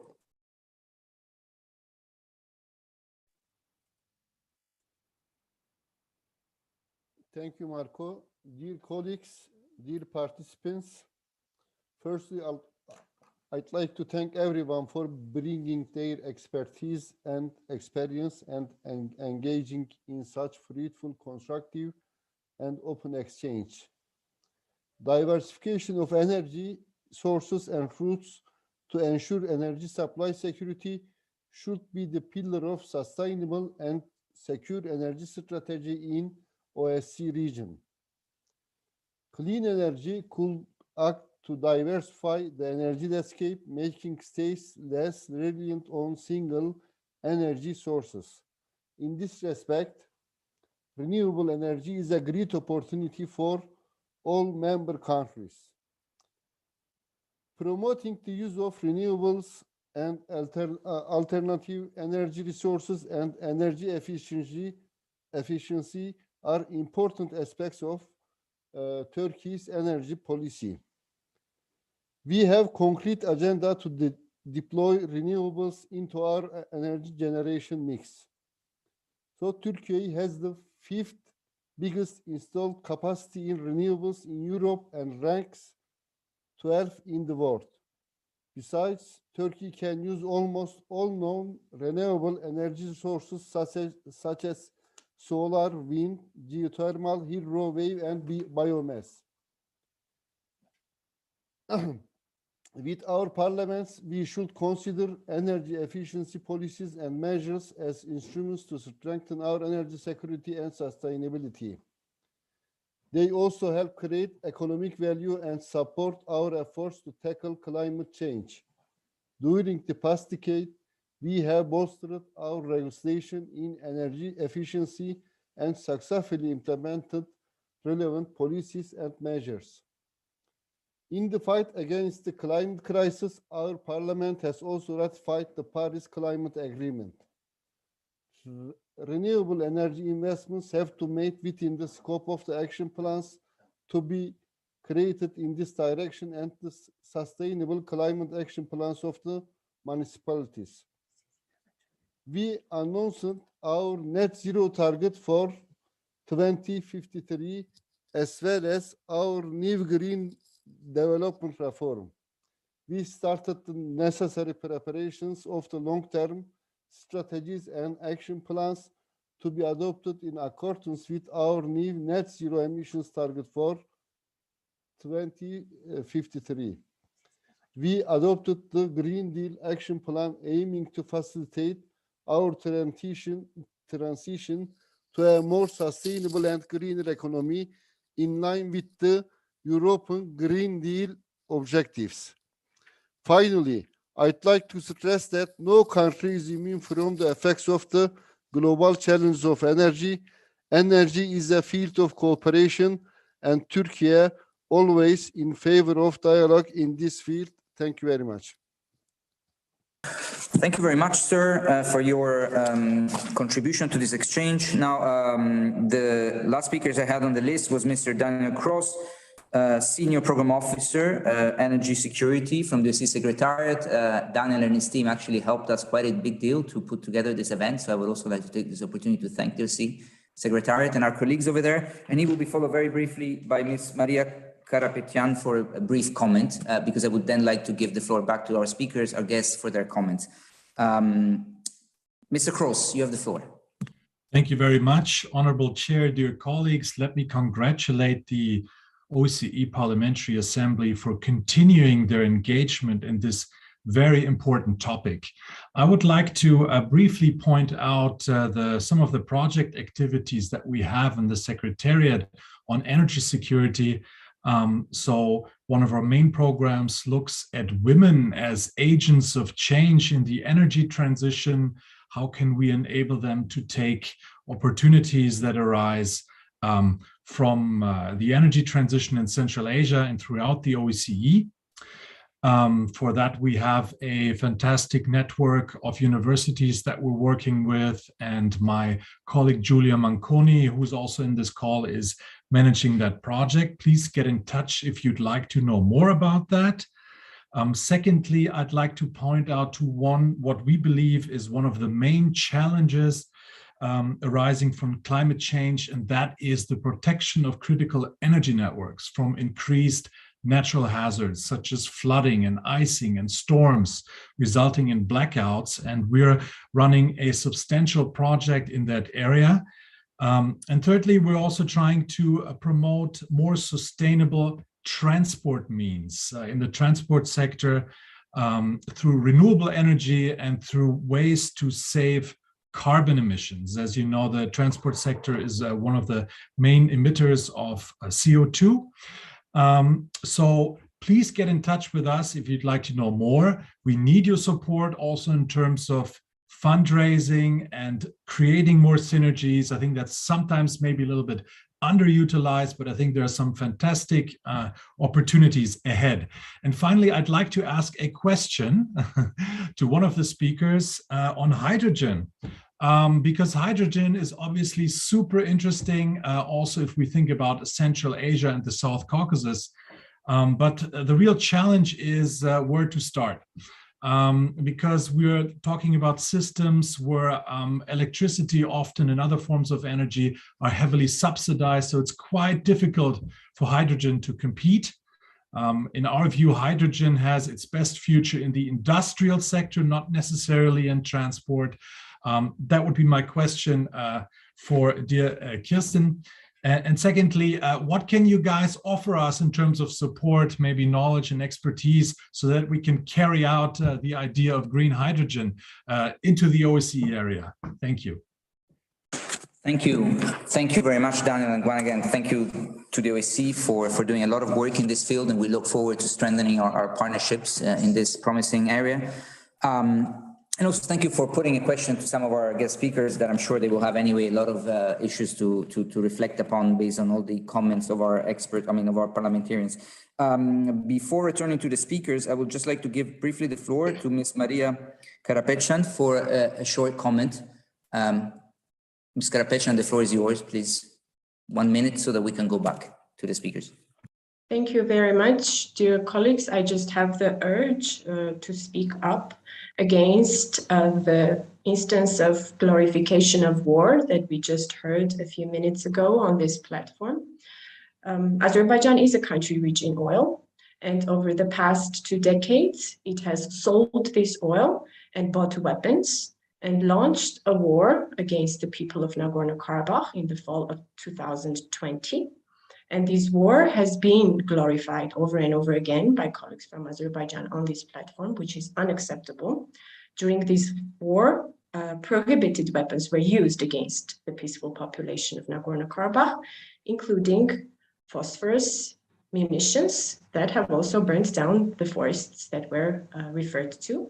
And I want to draw your attention that not a single Armenian lives on the territories that Azerbaijan has conquered through this war, and it is unacceptable that in this platform, people from our colleagues from Azerbaijan should be speaking in the spirit of glorifying this war. Thank you so much. Thank you very much, Ms. Karapetyan. Before returning to the speakers, because this concludes the debate, and I will be very happy to go back to our speakers, I would like though to pose also a question to our guests, also on behalf of my chair, Mr. Chair Pons, and we were thinking, I mean, for all of you, this is not just for one, but maybe all of you can reflect for a second, what will really be the impact? I mean, will this transition impact, and how will it impact households? I mean, will citizens ultimately pay the bill? I mean, they always, at the end of the day, pay the bill, but how much will they be affected by this transition? Is there a way to make sure that is happening in a smooth way? And that also is, on the other hand, there is also a need to apparently accelerate the transition. So how do we actually achieve also this? So there's a bit also the politics, the political will versus then also the needs of households, and in order to maintain sort of a balance there. maybe it's something that you might share a couple of reflections about. I would start going back to our speakers and give them the floor each for around 3 minutes. And I would start from Ms. Gil Tett from the European Union, from the European Commission. Gil, are you still with us? No.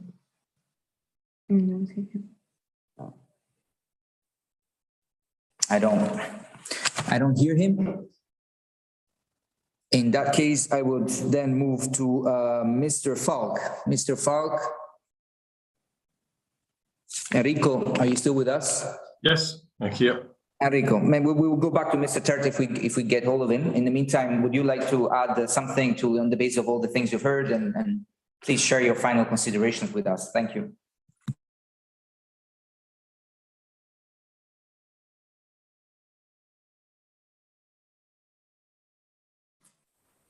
Enrico, you are muted.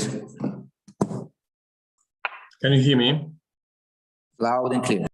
Thank you. Well, you have put all of you some important issues on the table. Just to answer to some of them, speaking about subsidized, all kind of energy, especially fossil fuel ones, have always been subsidized, or through cartels, economic cartels, like the OPEC is, or through direct subsidized. And they have been heavily subsidized, much more than renewables during these last years. So it's a common, let's say, economic system which let new energies to come into the market. Otherwise, their cost would be too high. So you need it's common to incentivize new technologies to enter the market. Otherwise, it would be impossible to have new technologies. So the main thing is to think about is that a lot of these incentives and subsidies are not useful anymore, especially on fossil fuels. So if we would lower them, the burden on households will be much lower.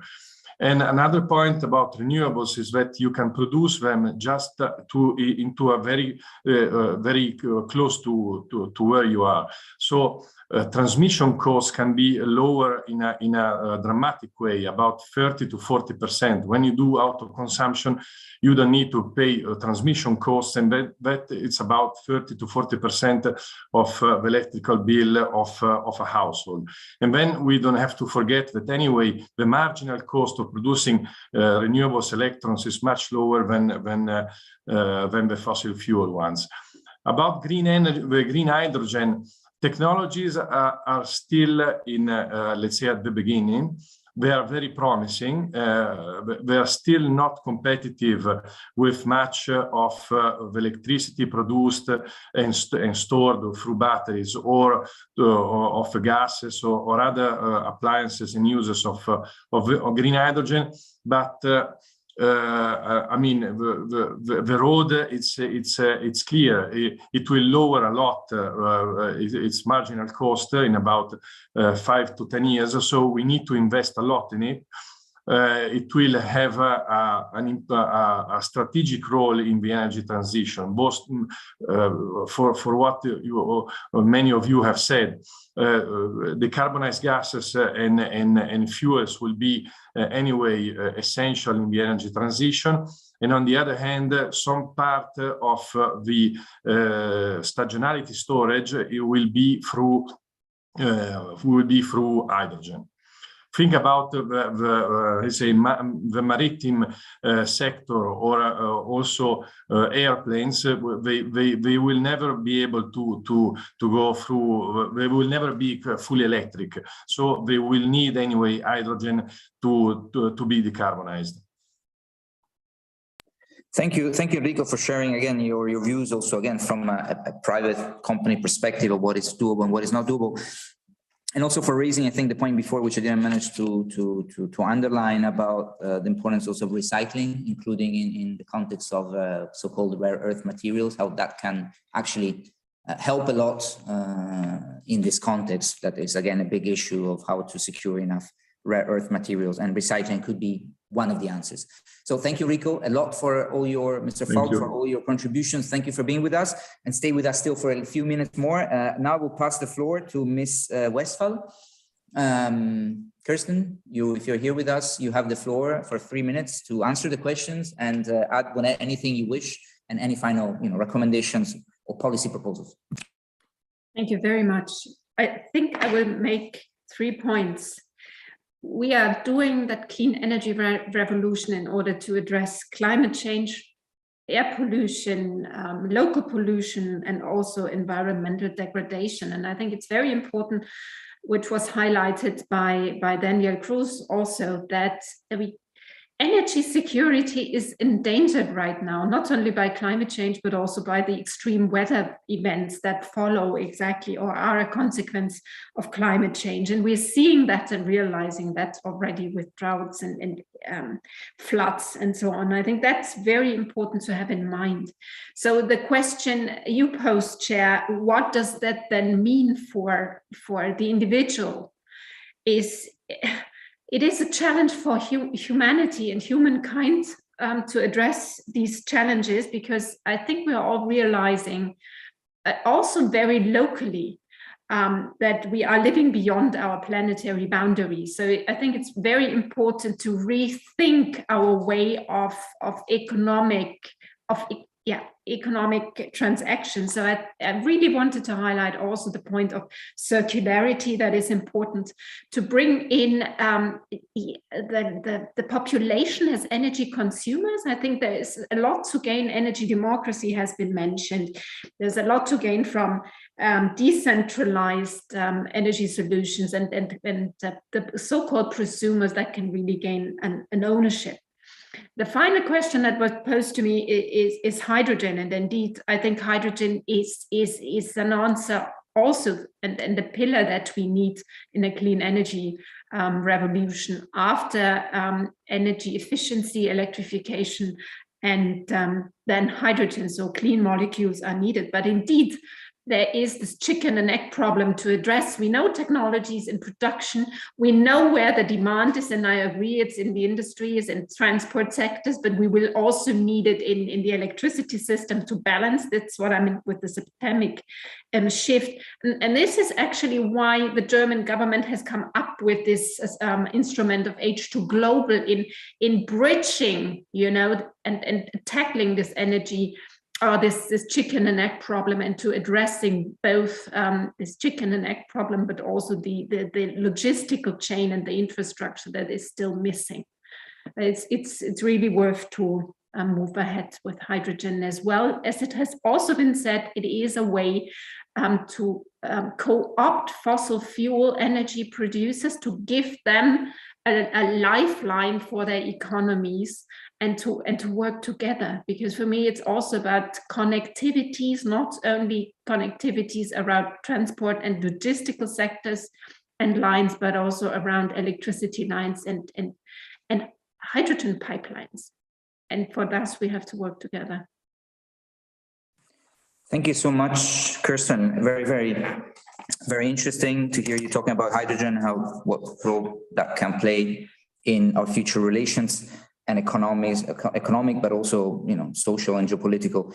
Also, I take note of what you mentioned about, citizens, how to involve them, in particular, also the role of local communities and even cooperative of citizens in energy business. We were planning to invite a couple of experts who could have spoken about this to show really how citizens can also play a role. But at the end of the day, we had already a lot of speakers. Hopefully next time, but indeed it's a lot has to do also, I think, with behaviors, changing behaviors, as many said, rather than just policies. The two things need to go hand in hand, and one influence probably the other in, again, a circular approach and process. So thank you very much again for your expertise and your time. And now we'll go to our final expert, Ms. Yafimava. And I would like to ask her also to share her final thoughts, answer any questions, and give her final words for a few minutes. Thank you. Thank you very much. Yeah, I wanted to reiterate a couple of points made in the presentation and also reflect on comments made during the discussion, particularly on, as you've also mentioned, the cost for citizens, the cost of energy transition for citizens. Obviously, there is no question about whether or not to accomplish energy transition. It's not pretty much, it is a given, it is happening, it's going ahead, but it's paramount, of course, to do our best to ensure that that transition is accomplished at lowest possible cost, that it's accomplished in efficient manner, and it's accomplished as fast as possible. And that it pretty much is prerequisite for doing so is that this transition is hybrid. It's a hybrid decarbonization model, which involves both electrification, but it also involves decarbonized gases on a large scale. And that's the precondition for that. But it's extremely important that crisis that we see now in Europe, the gas crisis and the price hikes, it's important not to allow that crisis to spoil the image of gas and the role of gas, methane, which it can play in the energy transition through decarbonizing itself, so to speak, into other more climate-friendly gases, including low carbon hydrogen. Of course, this price hike and the fact that it stays on for quite so long, it's kind of scary, but it's also important to remember that it's that, you know, commodity markets are cyclical. The prices do go up and down. It's not the end of the world, and the prices will go down eventually. But of course, what's important to accomplish on also against the background of energy transition is that this price volatility is managed more effectively through additional measures, which all of us should be thinking about in terms of policy, in terms of contractual arrangements, on how to make sure this transition is not as bumpy as it otherwise might be. There's no question that it's going to be completely smooth, but measures need to be done to smoothen it. And I agree with Kirsten that clearly the most important thing here is the engagement with all suppliers of current suppliers, fossil fuel suppliers, and also their engagement in green transition projects in the future as well.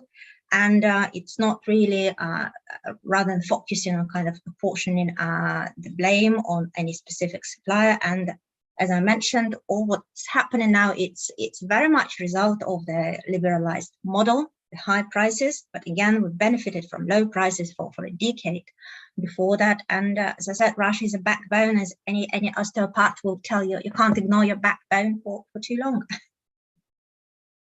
Thank you. Thank you very much also to you, Katya. Thank you again for stressing the critical role of suppliers and to putting a geopolitical spin into our discussion. Very, very interesting. I would like, as we are closing, or moving towards the closure of this event, to thank all of you again as guest speakers. Of course, thank all our parliamentarians. Is there nothing else you would like to add at this point?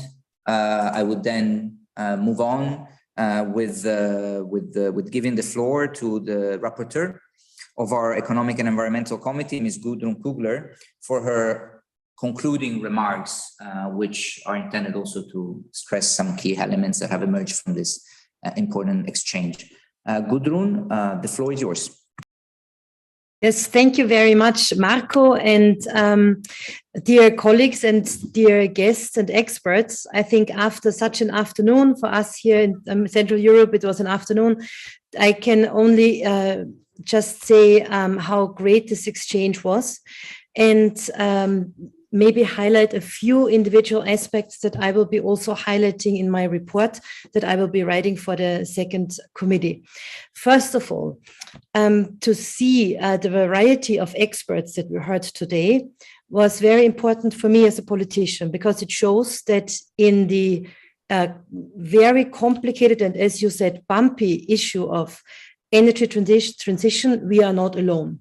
There's expertise and there are powerful and important institutions that cooperate. And for us as members of parliament, it is very important to see this. And also under this aspect, I would like to say a very heartfelt thank you to our experts today. The urgency of energy transition has been very clearly stated. the different ways of achieving it have been duly noted. I wrote down many, many notes, and I also know that our secretariat did so, because these are all very important inspirations for our political work. And we will note the details and we will present it in our report. And these details that you have mentioned will be used in the key role that parliaments play. And this is maybe the first conclusion that I take for myself, is that a number of experts have very clearly said that the role of parliaments in energy transition is key. Mr. Sadomori said the politics is in the driver's seat. And also Mrs. Westphal said it's all about political decisions. And this is why I think for us as Parliamentary Assembly, we need to conclude from today that we need to be very strong advocates, that we need to work with our governments, as Minister Gewessler has said very clearly, but also that we need to cooperate amongst each other, nationally, of course, but also at the regional and international level. There are a number of international parliamentary institutions in which our message needs to be portrayed strongly, and we can do so if all of us take this call very seriously. And one other expert has said today that dialogue in the region is key. And I would also like to underline that the OSCE region and the OSCE Parliamentary Assembly really has this dialogue as one of its key goals. And what we are doing today is exactly this dialogue that should lead us further into fostering energy transition. Let me highlight another element that struck me. Many of the speakers have talked about the social aspects of energy transition. And I would like to underline what our chair, Pierre Juan Pons, said in his initial remarks, that there are social costs to energy transition that, especially as members of parliaments, we must not overlook. One thing is, of course, the cost of energy. We have to be careful that energy transition does not lead to new forms of poverty, of people not being able to afford energy. This would be a backlash. And it's us, members of parliament, who need to make sure that this is not happening. I can give you as an example what Austria has done last week.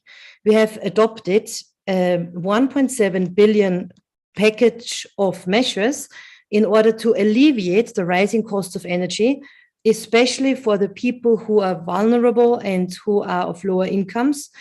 And I think that we, as parliaments, we do need to focus on exactly the most vulnerable that could suffer from energy transition.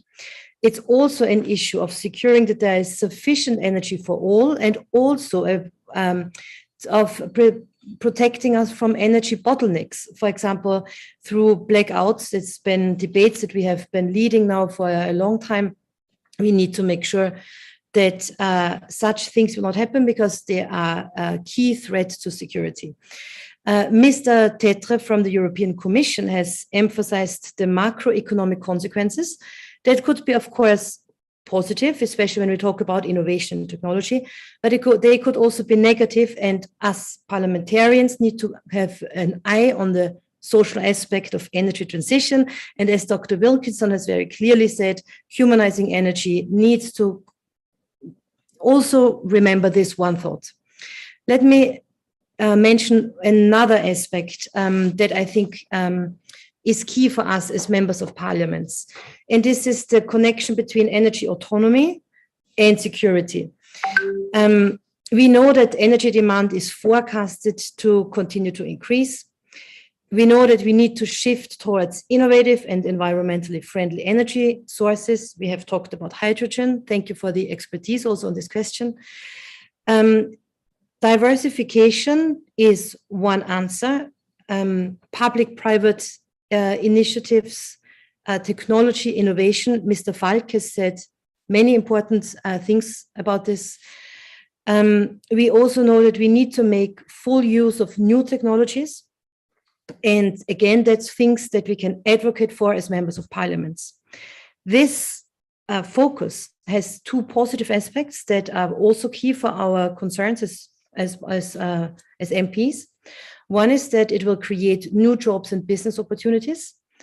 And the other advantage is that geopolitical security could be strengthened. And this is something that Dr. Yafi Mava was very strong on. And I think that we need to see a connection between energy, geopolitical security, and also a global effort for energy transition. Speaking of global efforts, I would like to also emphasize that what we do here in the OSCE region is, I think, exemplary also to other regions in the world. But if we want to be successful in our concerns, this needs to be an effort that is far beyond the OSCE region. And that's also something that we need to bring into all of our discussions and our work on the different levels that we can actually impact. So let me come to maybe just a rounding up of my reflection. All the things that were said today will be carefully pondered and added to the report of the second committee of the OSCE Parliamentary Assembly. I will present the draft, the outline of the report at the winter meeting, which will take place in Vienna at the end of February. I will then be finalizing the report together with all of the ideas that I have received from you, but that you can always also pass on to me in order to be presented in the following months until the summer meeting. And the second committee has maybe sometimes been overlooked in our political debates, but I think it is really a key committee of today. If, as you know, it focuses on environment, economy, science, and technology. And after today's discussion, I think it's very clear that the concerns of the second committee are so important that we should actually call it the future committee, the committee that deals with the key questions of our future. And this is why I think the only correct way to end such a meeting is to focus on the great power and also the great innovation that OSCE PA has shown today by bringing all of us together. This is a lot of work and it's complicated, and I know that a lot of effort has been put into this by Marco Bonabello and his team.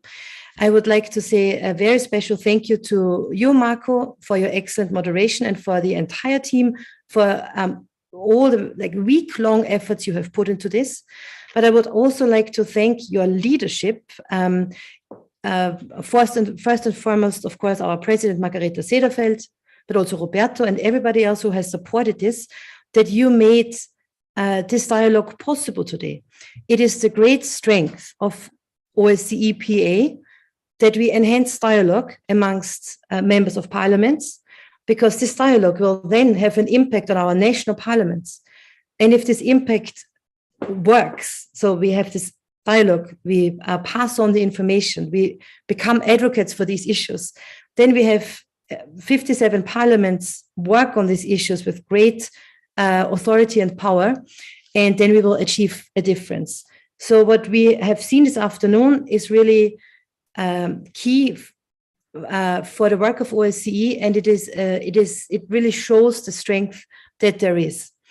In this sense, I would like to encourage the team of OSCE PA to keep doing such things, to keep helping the members of the Parliamentary Assembly to learn, to deepen their knowledge, and to exchange their experiences in order to achieve the goals of OSCE. And in this case, to make sure that we can live together in peace and security, and that cooperation amongst the states is fostered. So I want to say a most heartfelt thank you. And to all of the people who participated today and spent so much of their valuable time, I would also like to show my gratitude to you, and look forward to seeing some of you in person at the winter meeting. And I wish you a pleasant remainder of the day, and look forward to further cooperation. Thank you. Thank you, Gudrun, for this amazing summary of everything that was said. I think you catch up, all the important elements. I'm confident that this will indeed serve a bit the purpose of your work and our second committee work in the framework, as you mentioned. I also just put the camera up, I mean, the wide angle so that you can see a bit the people who are behind this, and there's even more, of course, that are not maybe in this room, but still have contributed. Before really concluding, I know that also our chair, Pere, would just like to say a final thank you. So I'm very pleased to give him the floor, Pere, for a final word. So just 1 second, just thank you for the inputs to the panelists, to the experts, and many thanks to the members of parliament for also the comments and the time. So this is one of the key issues of the century in which we are living. So we have the role to catalyze change, and then thank you for the time, and thank you to the team for all the work. Thank you, and I hope that we will be able to keep the discussions high in the winter meeting. Thank you, Per, again for your leadership. Before closing, I would just like also to commend our interpreters for the tremendous job, professional efforts to keep, translating, interpreting for 2 hours and a half all our presentations.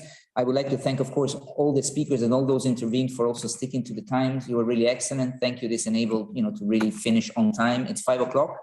As we had forecasted, we managed to make full use of the time. This is a great, I think, success in general for any event. And it was also extremely interesting to hear you. And of course, also thank you to the team who has facilitated all the organization of this. It's not over, as Gudrun said, there will be, Ms. Kugler said, we'll also write a report, some highlights of this event, because I think it's important that we keep a memory and build on this.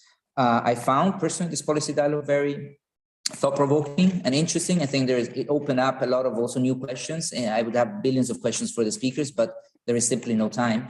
Maybe we'll do a second round sometime. I also hope this will help in your national efforts as all parliamentarians are involved in this field. I therefore now declare the meeting closed, and I wish you a very, very good evening from Vienna, Austria. Bye to everyone. Thank you. Thank you. Bye. Thank you. Bye. Bye. Goodbye. Chair. Thank you very much. Bye. Thank you, Daniel. Bye, bye, bye. Thank you so much. For being with us. Ciao. Bye.